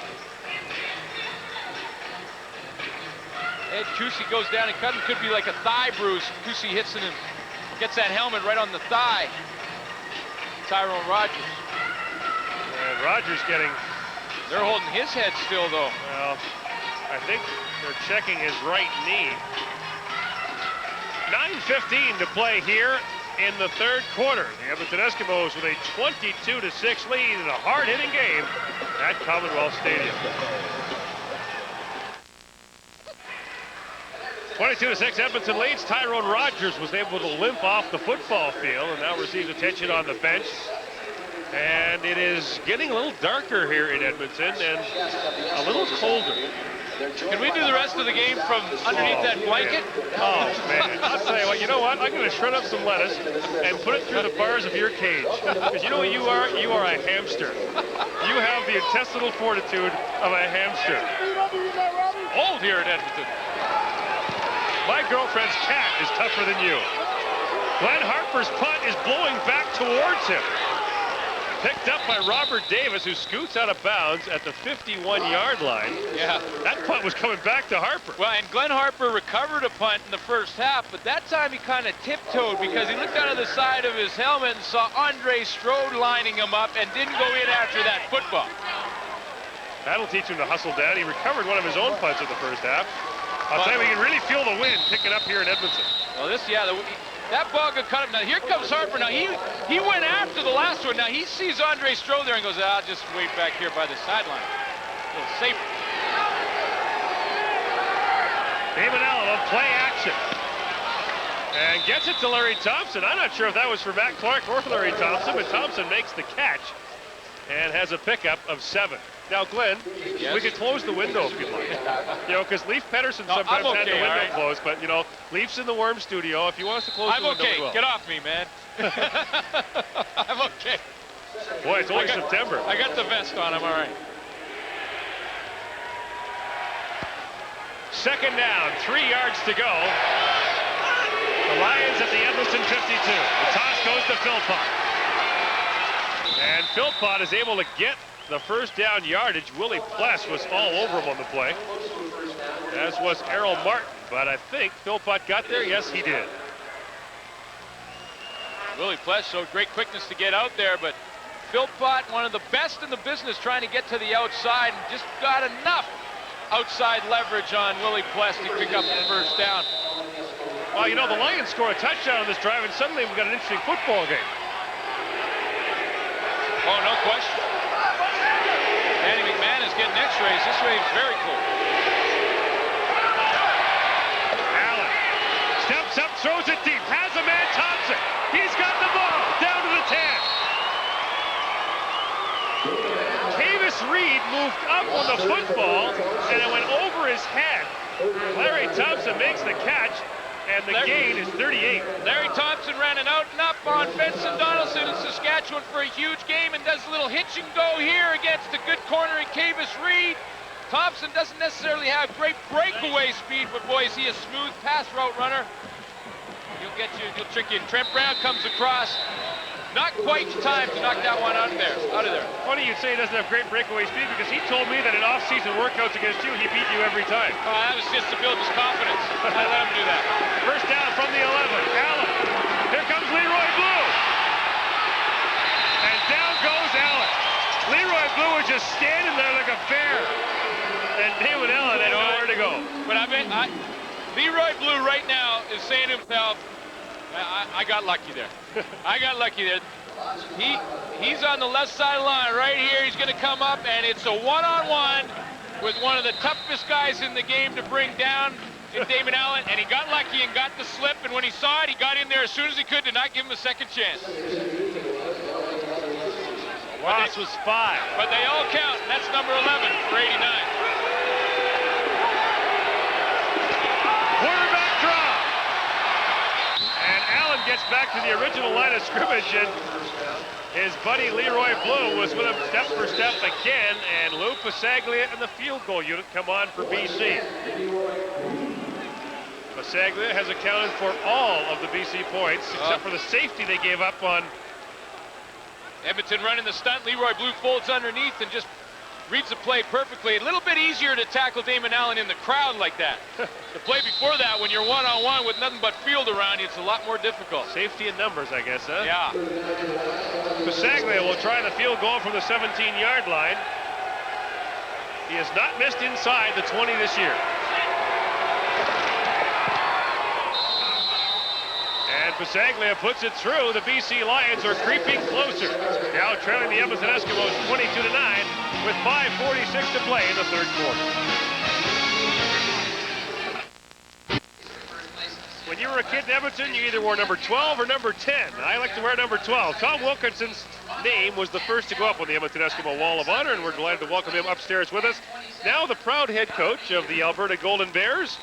Big winners over the #1 team in the nation yesterday, the Saskatchewan Huskies. Congratulations. Thank you very much. The kids played really well. Here, it's the Edmonton Eskimos leading BC 22-9 in the third quarter. Loose football. Cody Ledbetter in at quarterback for the Edmonton Eskimos, and mishandled the snap from center and got bent into the shape of a pretzel. A couple of years ago, there were questions about Alberta football. Would they or would they not take the field? Yesterday afternoon, you had more than 2,000 fans at your game. You're undefeated. This is quite a turnaround.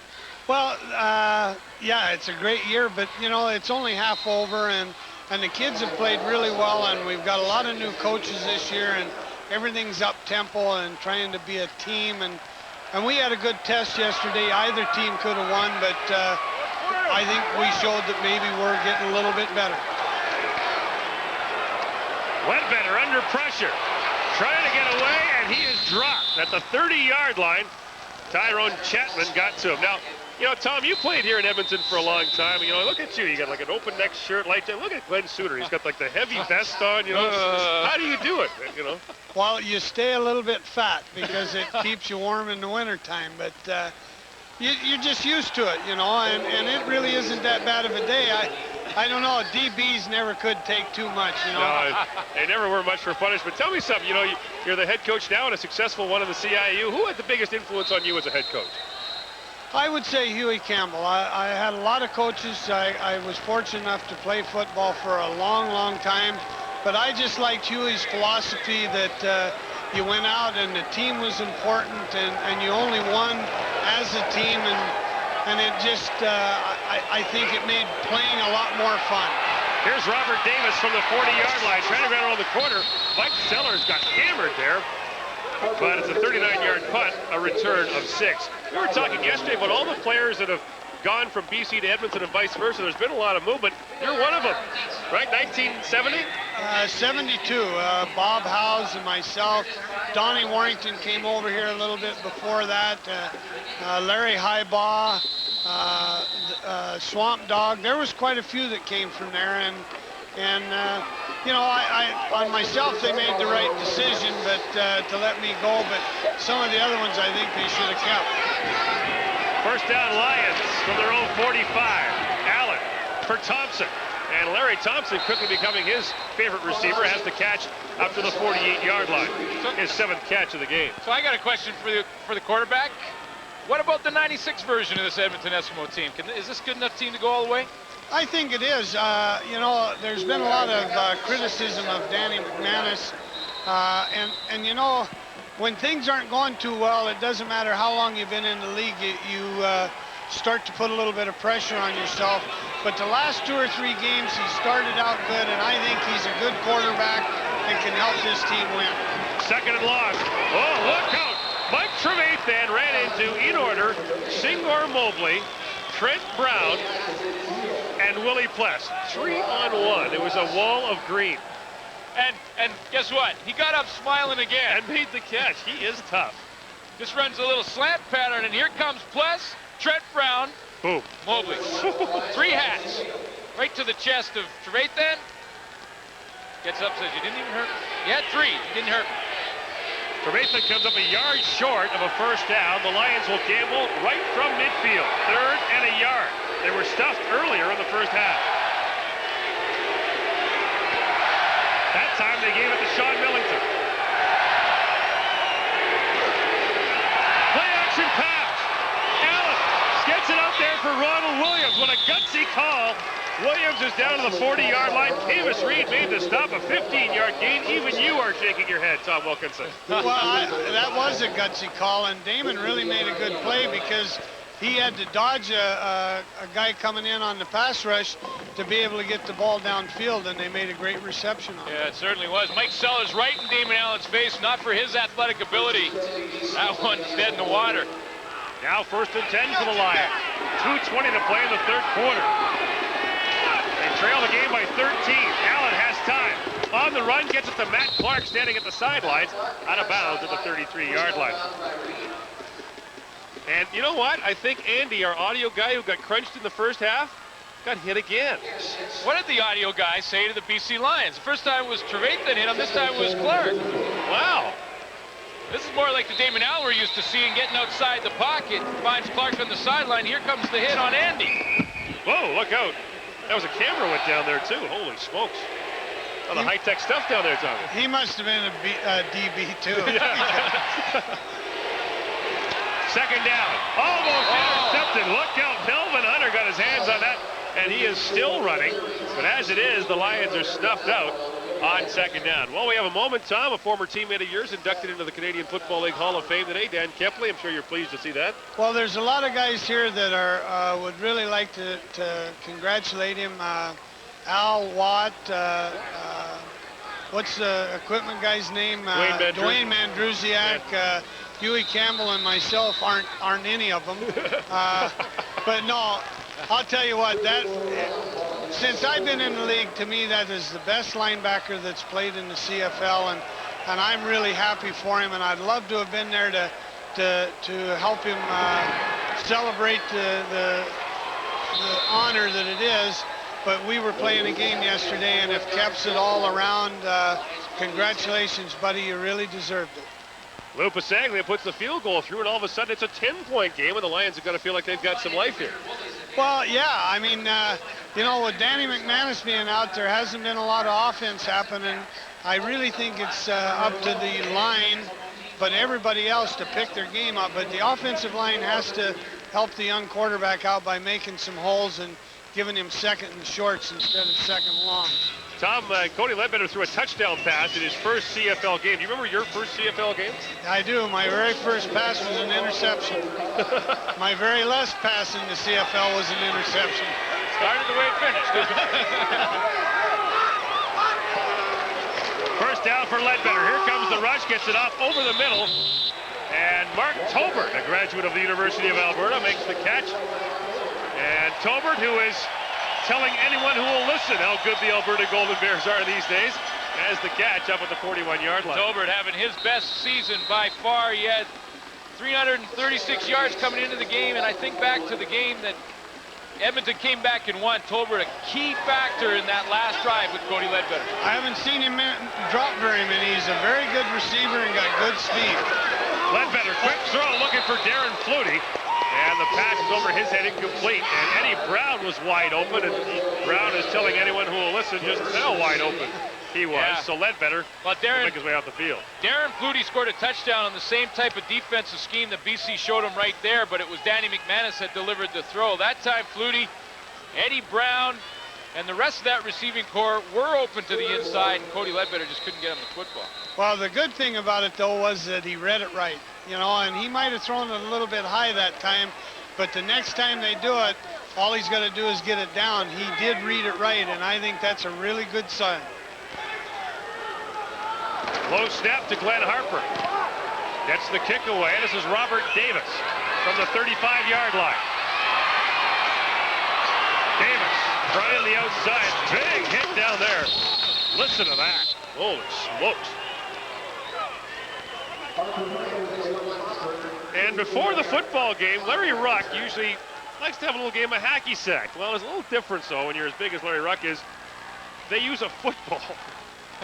No, wait a minute, but isn't the idea to get the ball in the air? Okay, here we go. Yeah, there's Trent Brown. Trent Brown with the nice hat. Yeah, Jed Roberts. Not bad. I think that's Bruce Dixon. Look at these guys. Look at these guys. Jed Roberts, Bruce Dixon. Little header there. Dixon gave it up. Now, if you're really tough, you use a medicine ball. I think it was just to stay warm today. Will you stop it with that? Wilkie and I are fine. 1st and 10 from the 40. Should be the final play of the quarter. Allen sidearms, and he was looking there for Mike Trevathan, and I think the Eskimos have figured it out. Trevathan was surrounded by 4 Edmonton players. Our thanks to Tom Wilkinson for joining us here. Congratulations, Tom, and best of luck the rest of the season. Thank you, Gord. As far as the team goes, all that we're trying to do is just get a little bit better each week. Thanks, Tom. Best of luck to you. Stand by now for the guys at our CFL Control Center.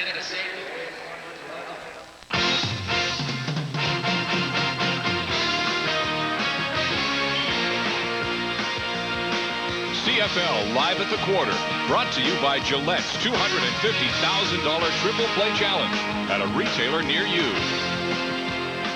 Boy, Tom Wilkinson is a class act, and he was a great quarterback in the Canadian Football League. Maybe they could warm him up because Cody is not having a lot of success in this football game, Les. Well, you know, Cody Ledbetter's only claim to fame was that last-second touchdown against Calgary, in which I don't think it was really his claim to fame. If it wasn't for Edmonton's defense playing so tough and not letting Calgary score, he wouldn't have had that opportunity. Now they're up 22 points. I mean, they were up 22-0 at halftime, basically. I think that's a good thing to throw Cody Ledbetter in there. I think the defense will hold them. Right now, they're not giving up any touchdowns. They're giving up field goals, bending but not breaking. It really is amazing, Les, what happens to this team when they lose Danny McManus. You know, Leaf, you mentioned that you thought Edmonton was the best team in the West. Not without McManus, of course. I qualified. Yeah. Yes, and Calgary must be so relieved right now. If Danny McManus is out for an extended period of time, Calgary wins the division. And I hope Danny's okay. Yeah. Well, if he's not, they are in trouble. I mean, we did qualify that statement. Yes, I mean, I think you look at Edmonton Eskimos, clearly now they're back to where they were at the beginning of the year, where they have to play good special teams and they have to play well on defense to win games. They got a lead going into the 4th quarter. They got a 10-point lead, and you would think the best defense in the league can maybe hold them. They do have to get a little break from their offense. I mean, no points in the 3rd quarter, but hey, I mean, we can sit here and dump on Cody Ledbetter all day. I mean, he's not a great quarterback, and that's not who they want in there, but he's in there, and so they have to deal with the hand they have. And defenses are supposed to stop you. That's their job. Well, gentlemen, we'll see if the Edmonton Eskimos D can do it. Let's return to the 4th quarter as we head back to Commonwealth Stadium. Here's Gordon Glenn. Gentlemen? Yeah, back here in balmy Edmonton, the Eskimos lead BC 22-12. I'm Gord Miller, along with a shivering Glenn Suter. I just find hard to believe. No, the only smart guy up here. You played in Saskatchewan, for heaven's sake. 2nd and 10 for the Lions from their own 40-yard line. Over the top, and Malcolm Frank had the first receiver, Ted Alford, well covered, and Mike Trevathan running deep had the ball bounce at his feet. Let's go down to Ken Chillibeck. Okay, thank you very much. Just talking to Sean Millington, his left knee is hurting. They've taped it up. He's on the sidelines. He's not going out to the next set of plays. Joe Pawpaw said, "You okay?" He says, "I'll be okay." He says, hopefully he can get him back in the game. Guys?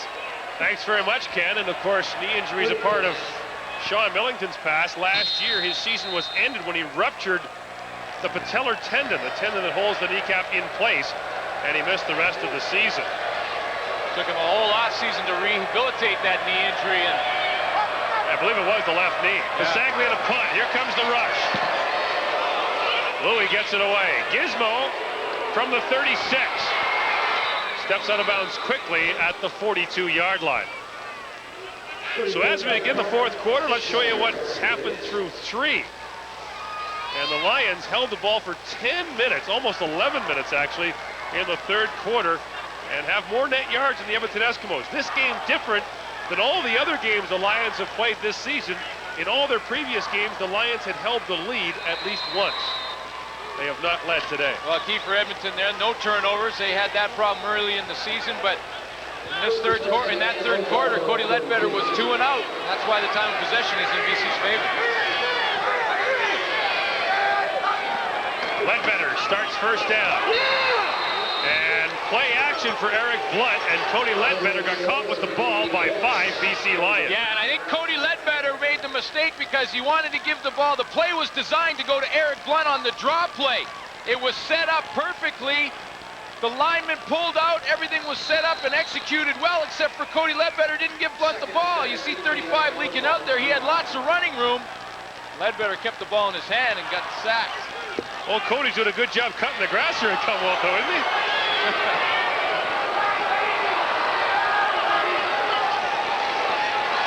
Second down. Look out. Here comes the rush. Oh, man. They're throwing the kitchen sink. And the crowd's booing him. Yeah, I gotta say something about Cody Ledbetter, though. In that game, when he played against the Calgary Stampeders, he showed tremendous poise in a very important football game and won it for this team. Now, he went in against Hamilton, didn't play well, but this is a young football player. I mean, he's thrown into the mix, and he's got guys like Tyrone Chapman that are going to send the house. I mean, BC defense is going to send the house on the rookie, and Chapman is one of the best at the blitzing linebacker position, comes up and makes a sack, but Cody Ledbetter is a young guy. Let's give him a break here. Tough fans here in Edmonton. The guy, quarterback, shoot a win over Calgary. What a great young guy. He's the toast of the town. 3 weeks later, he gets sacked and they boo him. Yeah. Harper's punt taken by Robert Davis at the 36-yard line. And Davis is buried by Jed Roberts, one of those aforementioned hacky sack players. And he just played hacky sack with Robert Davis. 12:52 to play in the fourth quarter. Edmonton leads by 10. You're watching the CFL Live. Back at Commonwealth Stadium in Edmonton, Jed Roberts has made his living for 7 years doing this. Covering down on kicks and punts, and Jed Roberts, one of the best in the game at it, does a nice job of chasing down Robert Davis. You know what's amazing to think about? In the old days in the Canadian football, you couldn't block on kick returns. You couldn't block anybody on a kick return, so guys like Jed Roberts could just tee off on you. First down, BC. Damon Allen back and throwing has Mike Trevathan. And Trevathan gets bent the way you're not meant to and has to catch up at the 35-yard line. You know, you got to think that the BC Lions are thinking with this, the lack of success that Cody Ledbetter has had, that they've got to be licking their chops thinking, we can take advantage of this if we can only move the football. Yeah, but well. They're playing against a pretty darn good defense that only allows 17.2 points a game. Well, Edmonton already has 22 points. They stay with their average, Edmonton wins. Damon Allen, 12 for 16 here in the second half. Second down. Allen, whoops.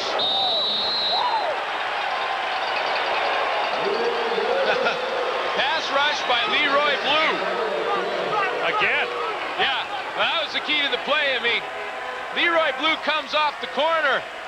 He's right down here. He's going to come off the corner on Damon Allen. Damon Allen just can't, you can't throw it through him. Here he comes. So he has to redirect the throw, and it goes way incomplete.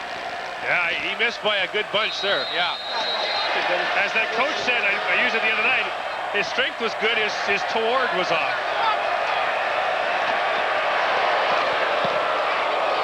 Booming kick by Bisaglia. Returnable. Yeah, here comes the gizmo. Whoop, don't get the face mask. Jumping down there to help make the tackle for the Lions, Kelly Sims and Mark Pimisker. 11:46 to play in the fourth. You're watching the CFL Live from Edmonton. Back in Edmonton, let's see. Hey, wait a minute, that's my pin. Hey, quiet there. Johnny Scott, there's Johnny Scott. There, who's that there? That's Ken Chillibeck. Ken, we just circled you. What do you got? Circle me in there, right. Injury problems. Johnny Scott is injured a calf muscle. Not only that, but Virgil Robertson had his bell rung. He doesn't even know where he's at right now. I was going to talk to him, but he kind of looked around. Well, maybe not this time. They're hurting on defense right now. Eric Blunt on the carry. Blunt slides his way out to the 35-yard line. It'll be 3 yards short of a first down. The Edmonton Eskimos have 4 2-and-outs in the second half. 2 plays and out, and no first downs to show here in the second half. Apparently Ron Lancaster just heard the report from the sidelines, because that's exactly where he ran the football with Eric Blunt on that play, right where Virgil Robertson and Johnny Scott line up. And Eric Blunt got a pretty good gain out of it. That telestrator's kind of fun. I want to know if Leaf has this problem. Like 2 or 3 times a game, you want to steal the pen. I tell you what, Leaf builds a fence around that thing. You can't get near him.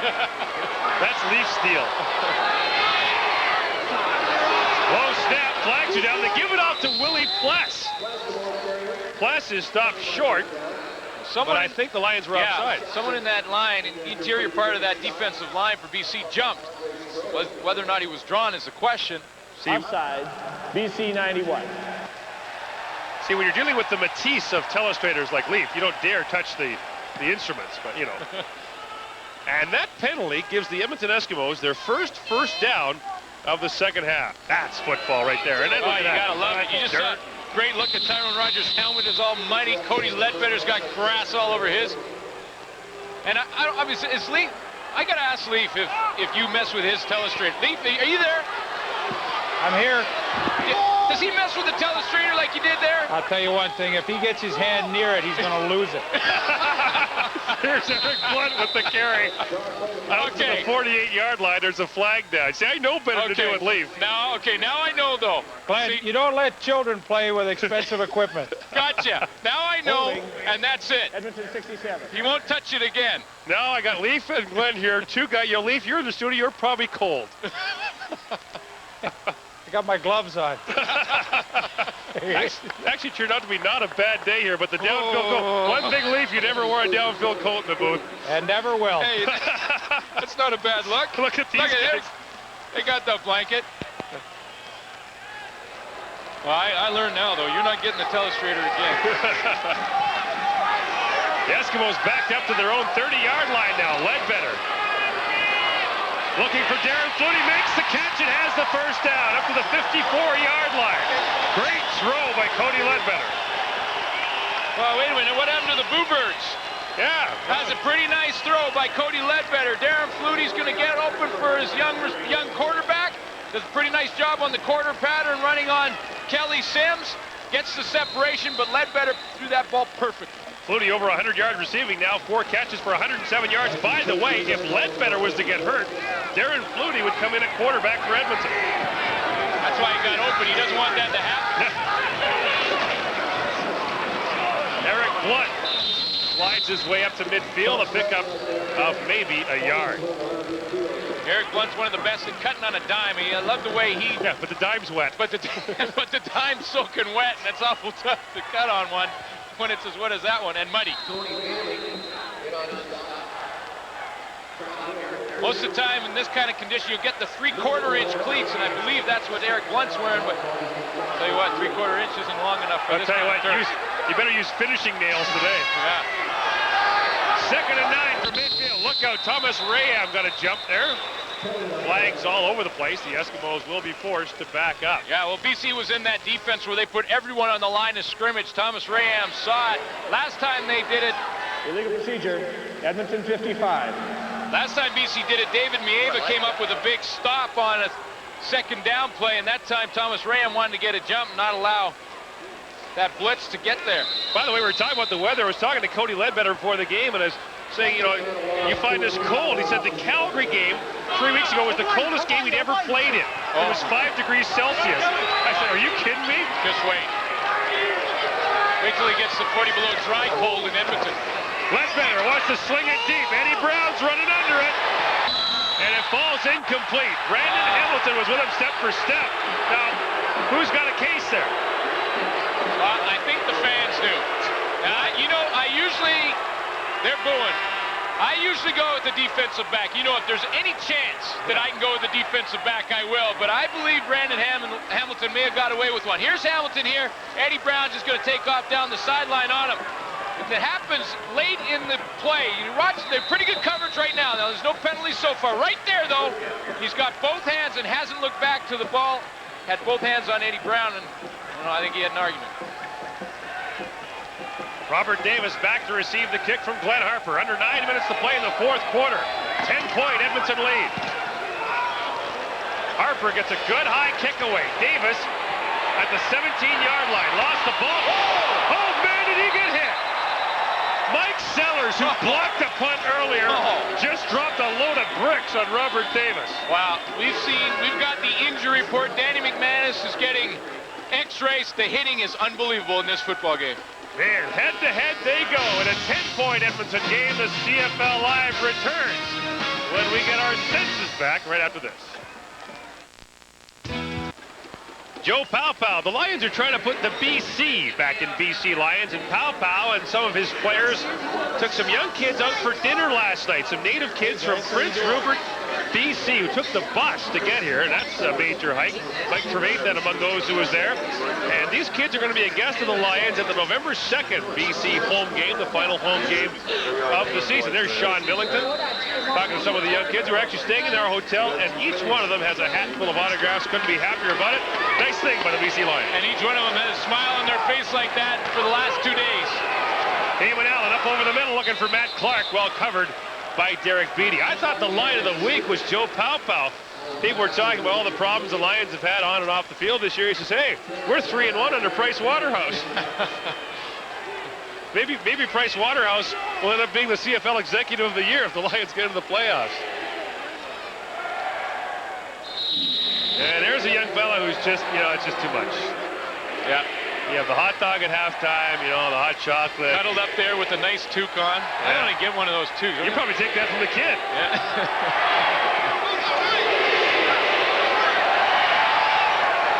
Second and 10 for the Lions. Allen throws it back and hits Melvin Hunter with it. I can honestly say this is the first game I've ever seen where a defensive lineman should have had 2 interceptions. Well, Melvin Hunter had one slip through his fingers earlier in the game. He has 1 interception already on the season. Of course, leads the league in sacks. I guess he just wants it all. Lead the league in interceptions, knockdowns, sacks. He's right on the right side of your screen right here. He comes up unblocked. Damon Allen rolls to his left when he spins around and runs right into the big game Melvin Hunter. Here comes Pasaglia to kick it. Gizmo is the lone man back in midfield. And the Lions do a good job that time. A 32-yard punt, a return of 3. And Cody Ledbetter comes on for the Edmonton Eskimos. 7:52 to play in the fourth quarter. And there's the difference, the first half to the second.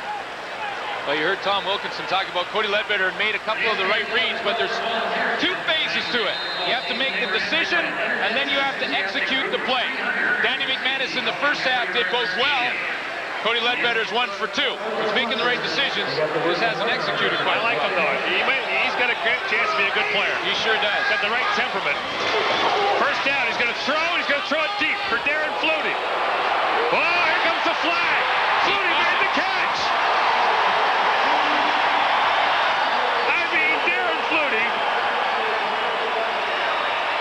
Makes an unbelievable catch on a play where pass interference was called. Second time on the Flutie touchdown. Andre Strode interfered with them. Flutie fought through it and still came up with the catch and the touchdown. You're going to see the deep ball. Flutie lays out with 1 arm. Pulls him off the turf almost. BC number 8. Penalty is declined. They gave him the catch. 5 for 149 yards for Flutie. That was a 42-yard gain. Wow. Wouldn't have mattered. It wouldn't have mattered. Either way, that ball was going to be right where it is right now, but it matters in Flutie's stats. And in Ledbetter's stats. First and goal, Edmonton from the 10. Ledbetter to the end zone. Flutie. Touchdown! You gotta be kidding me.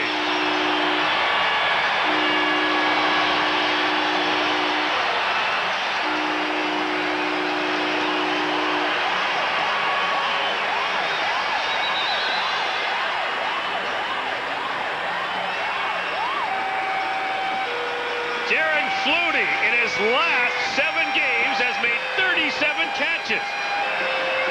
He had only 1 touchdown touchdown catch in his last 7 games. He's got 3 this afternoon. The Lions are arguing he didn't make the catch in the end zone. We'll show it to you in a moment. I'll tell you what.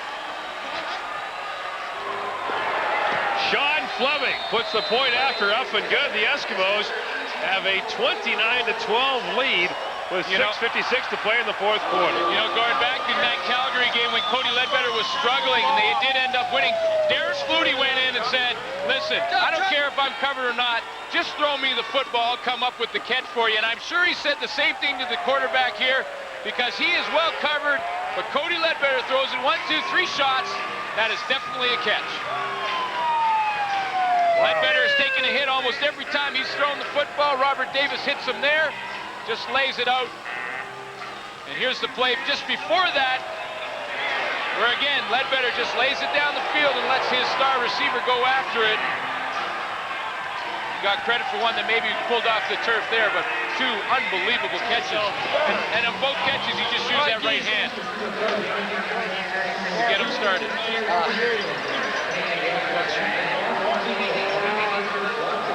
Those glass cutter's gloves that he wears. See those gloves that he wears? Yep. Jeff Farrell was the first to wear them. And they sure do make the difference, don't they? Oh, yeah, those things are unbelievable. Even when they get wet, they're great.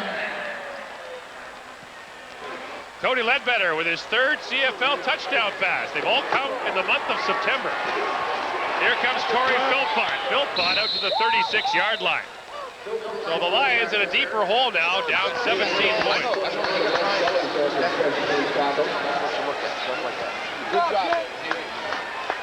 Two plays, 52 yards, just like that. The scoring drive brought to you by Valvoline and Darren Flutie with the 10-yard catch. You know, you think about that game 3 weeks ago against Calgary. I knew you were going to pull that one because they were bringing. You know they're bringing a halfback every time on first down. Yeah. I looked at my face mask giving away, but you know I was. That game against Calgary, Ron Lancaster smiled at it when he came in for the last drive.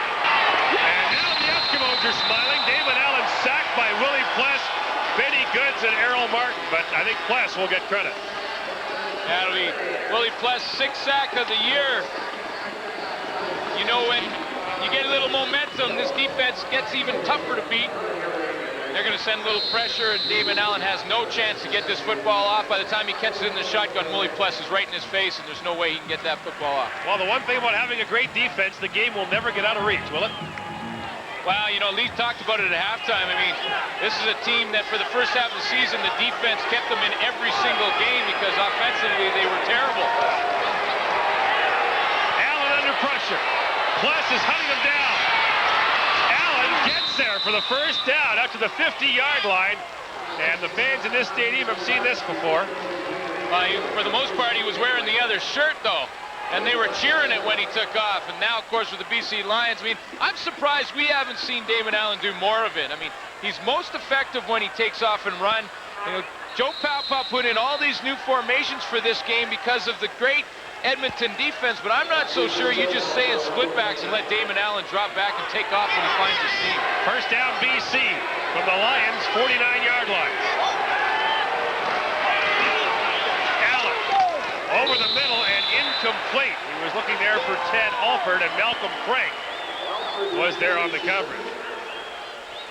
Ron Lancaster thinks he has maybe the best 2 corners in the league. Kavis Reed on one side has 6 interceptions. Malcolm Frank does not have one, but he loves the way he can cover, and it allows that Edmonton defense to send more linebackers. When you have great corners like Malcolm Frank, who can play man-to-man defense, come up with the big knockdowns like he did there on Larry Thompson, and there's Kavis Reed on the other side.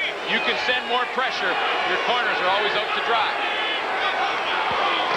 Second down. Up over the middle and incomplete. Frank was there on the coverage again. Ted Alford finds it go incomplete. Now, you and Les Brown, both ex-defensive backs, are always talking about how DBs never get their due. Malcolm Frank's having a great year. Glenn Rogers leads the league with 7 interceptions. No defensive back has ever been named the CFL's outstanding defensive player. That's a crime. I can't believe I'm giving you fuel for the fire, but I can't believe that. That is a crime. I mean, let me tell you this. If the defensive back gets beat, which is something a lot of guys don't consider, the lights go on. And also, if you're having a good year as a defensive back, you got to consider that too. You get by you, it's 6 points. Low snap to Bisaglia and a low kick that bounces to the gizmo. And Henry Williams contained pretty well by the Lions, led by Stephen Glenn, who comes down to make the stop. Next up for us on TSN next Friday, the Edmonton Eskimos and the Montreal Alouettes, 7:30 Eastern, 4:30 Pacific time. Tracy Ham, a former Eskimo quarterback for the Montreal Alouettes, and they lost on the last play of the game today to the Hamilton Ticats, a game that had interesting playoff ramifications as the Hamilton Ticats improved their record to 7-7, and I boldly predict that a man named Dunnigan will be a factor down the stretch. I hope so. Hate to see him wrap up his career in this kind of way. I'd like to see him come out and play and end it on his own terms. Here it is. Tony Burse, the fullback. And look at Tony Burse.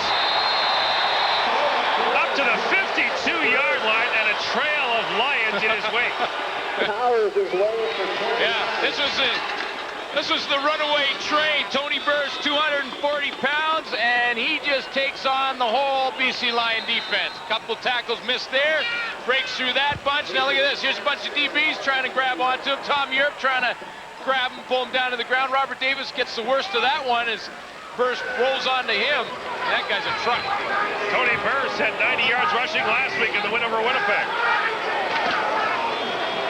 And they'll give it back to him. And here he is. Oh, man! I'll tell you what.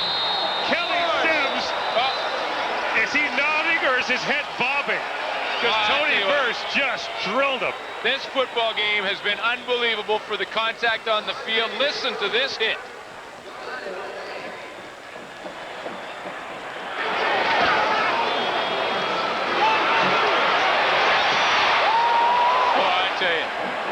There's been some unbelievable hitting going on. That was just a great football play. And there's an injured BC Lion. It's Tyrone Chapman, who was injured away from the play. 3 minutes to go in the fourth quarter. We've hit the 3-minute warning as Chapman is receiving attention. I'll tell you what, there have been some major league hits given out today. 3 minutes to go in the fourth quarter. The Edmonton Eskimos are that far away from their 25th straight playoff berth. If the season ended today, these would be your playoff teams. Calgary and Toronto would have first round byes.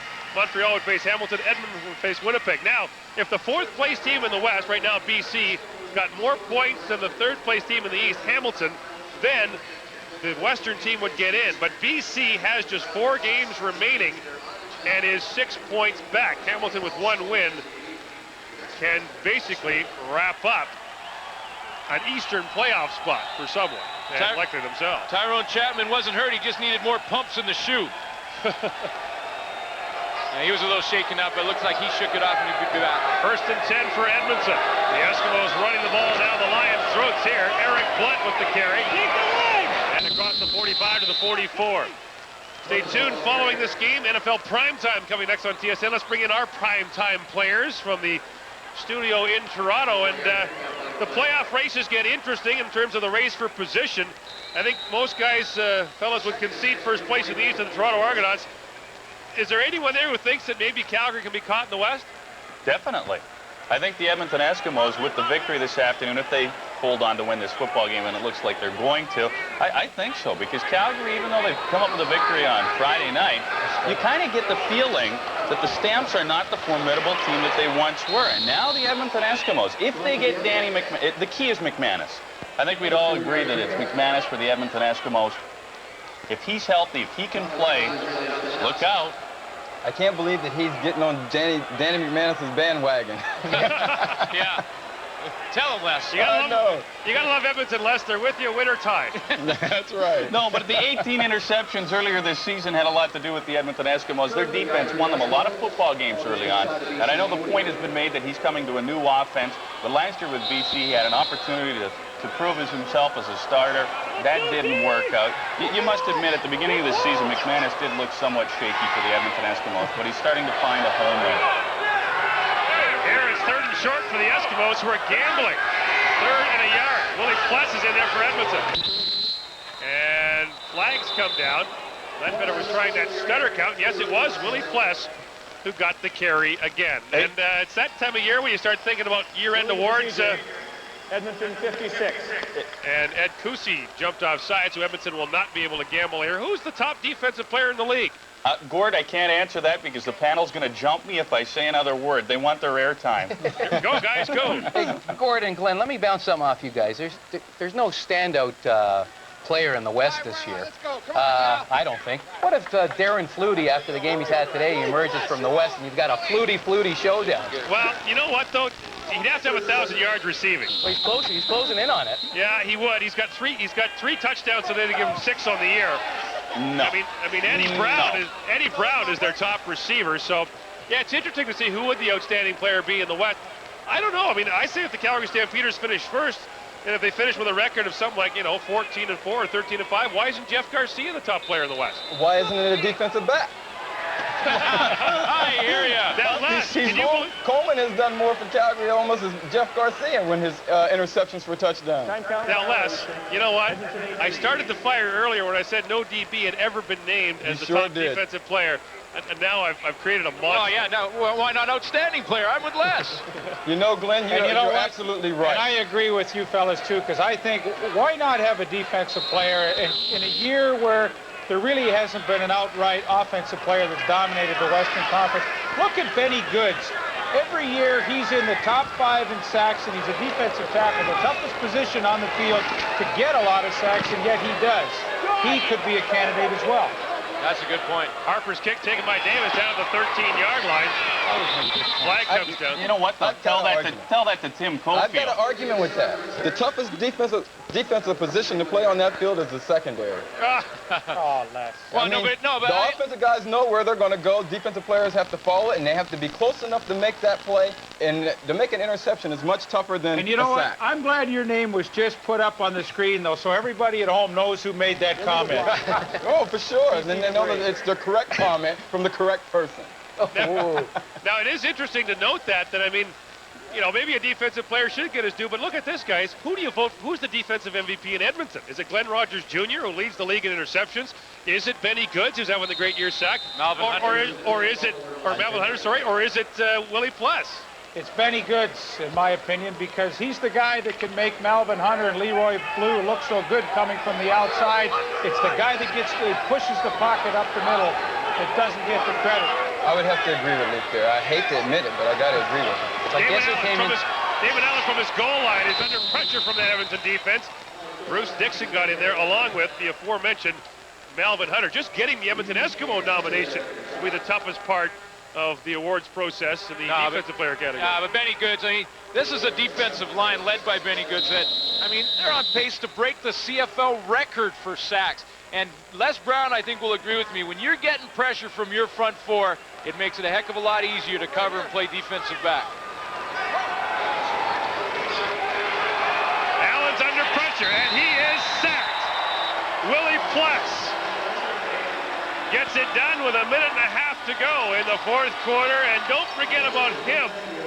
Always awards are handed out. The 3-time CFL Defensive Player of the Year. Only Willie Pless and James Parker have won it along with Danny Kepley 3 times. Well, this is a defensive line that's been so well disciplined. They prepare. The front 7 hang out together. They watch film together. I mean, look at this. Melvin Hunter leads the way. The top 3 Edmonton Eskimos. Willie Pless not that far behind him. I mean, speechless. Wow. Gee, it took you're in your 2nd year. This is like our 18th game. It happened. I'm speechless. It happened. This is an unbelievable. Hey, Dave Ridgway in Regina. It happened. Luke Bisaglia kicks it away. A good high kick to the gizmo at the 40. Up and over he goes, and the game's dominated by big hits. We get another one from Kelly Sims. You get your fucking ass. And yes, there's a debate going on down the sidelines. And an intelligent debate it is, I might add. Kelly Sims shook off the hit from Tony Burst, which was huge to have another big hit right there on I'll tell you a funny story. He's going, I have a hard head. There was a defensive back, he used to play for Calgary, and I don't remember who it was. He was running by the bench in a game against Winnipeg. And a guy from Winnipeg kept going, I'm going to kick your butt, I'm going to kick your butt. By the fourth quarter, the guy said, hey, if you ever get on the field, you're welcome to try. First down, Edmonton. They give it off to Eric Blunt. And he is tracked down quickly by Tyrone Chapman, who doesn't seem to be showing any ill effects of an earlier injury. We've got a change on our schedule here on TSA. Give me the pin. No, I get the pin. No shot. Right here is the change. You know what? You're turned into a baby. No, I got it now. 4:30 Pacific time is the start time, 7:30 Eastern. The Lions are offering a deal there. If you take your ticket from the BC Lions game over to the Orca Bay offices, you'll get half price on a Vancouver Grizzlies NBA ticket. And if you take your Vancouver Canucks ticket from that night to the Lions game, you get your Lions ticket for half price. Cody Ledbetter on the fake. Is he throwing to the end zone? Yeah, he is. Don Blair almost made a circus catch. Covered by Maurice Kelly. Don Blair still doesn't have a CFL catch. Now, when's the last time a guy, a receiver, had his CFL touchdown before he had a CFL catch? Don Blair looked great on that touchdown punt return against Winnipeg and showed great speed on the play. He was open initially. Ledbetter threw it a little bit behind him, and then the skid comes on for both Maurice Kelly and Don Blair, and both of them have to try and make the play from their backs. So the Edmonton Eskimos will improve their record to 9-5. As I mentioned before, they will clinch their 25th straight playoff spot. The second longest streak in the league is 14 straight years by Winnipeg. And the longest streak ever in sports history is by the Boston Bruins. And it may end this year. You saw them in the preseason. Yeah. Sean Fleming tries the field goal and puts it through. Edmonton with a 32-12 lead now on the Lions. The other amazing stat for the Edmonton Eskimos, if they get another win after this, and I'm thinking they probably might, that'll be 11 straight years with 10 or more wins. That's amazing when you think about that, and then add the fact that in the last 23 times to the West, they've been in the Western Final 19 out of the last 23 years. That's There's amazing. great tradition here, and it's not a big secret. Calgary does it as well. I think Saskatchewan and Winnipeg have consistently competitive football teams. They don't have roster turnover. The Edmonton Eskimos have made one change from 2 weeks ago. That's the key, no question about it. Allen is back to throw, and the ball comes loose. Allen had his arm hooked, and it is picked up by Errol Martin. And this Edmonton defense puts a punctuation mark on this win. Well, when you play against Damon Allen, you have to be perfect up front, because if there's one seam, he's gone. This Edmonton front four has been perfect. Damon Allen has been looking for openings to get away. He can't find any. Mike Sellers, who's had a great game on special teams for the Edmonton Eskimos, comes up and strips that ball out, and Errol Martin recovers it. The BC Lions will drop to 4-10 on the season. Now the question, can the Lions still make the playoffs? An uphill battle. They find themselves 4 points behind the behind the Winnipeg Blue Bombers. 6 points rather, Winnipeg winning last night. Cody Ledbetter will kill the clock.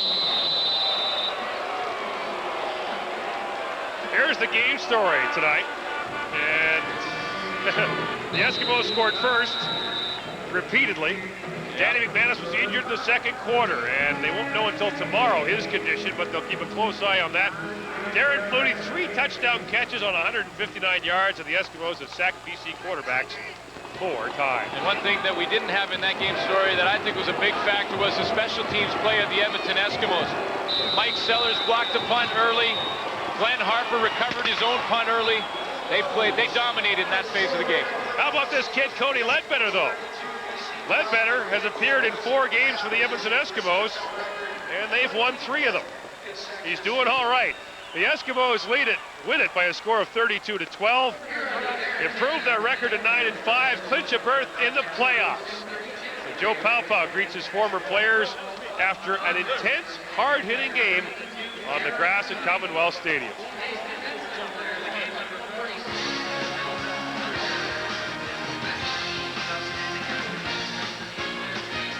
Time now for the Radically Canadian Players of the Game, brought to you by Corel. First of all, on defense, well, no shortage of players to pick here, but we chose Willie Pless, who was a factor throughout the game, stumping the BC running attacks and getting in the face of the BC quarterback. And on offense, well, not much question, was there? 6 catches, 159 yards, 3 touchdowns. Darren Flutie, the Corel Radically Canadian Offensive Player of the Game. Edmonton with the win and a berth in the postseason. Back with more right after this.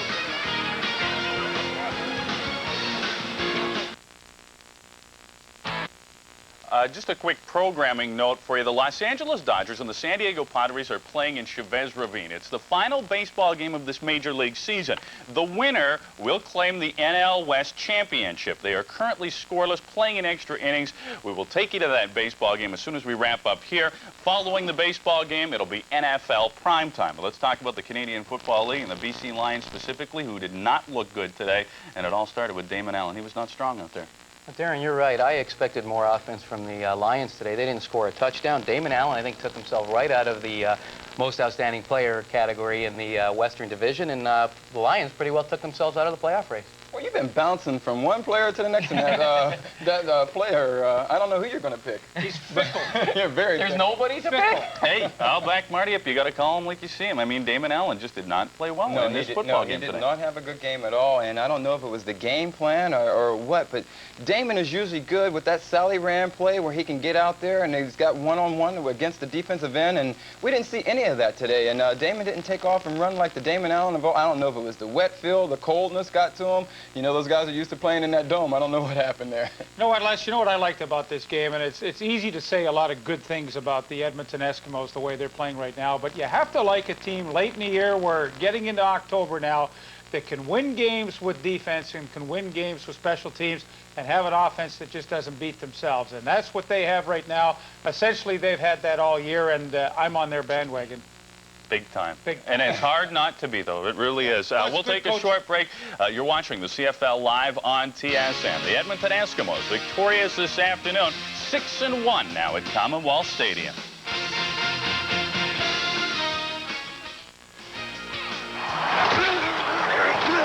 Time now for the block of the day, brought to you by Pepsid AC. You can be heartburn-free with Pepsid AC. Came in the first quarter, Mike Sellers right here on a little bit of a stunt. Block punt that set the tone for what would be a great special teams performance by the Edmonton Eskimos. And just for Lee Pedersen, I telestrated that play. And you did a fine job, I might add. Willie Pless, the defensive player of the game, comes up with the fumble recovery. The block of the day brought to you by Pepsid AC. You can be heartburn-free with Pepsid AC. Edmonton beats BC 32-12. Eric Blunt with the touchdown. And the Edmonton Eskimos had their way with the Lions today. Back with more of the CFL Live in a moment.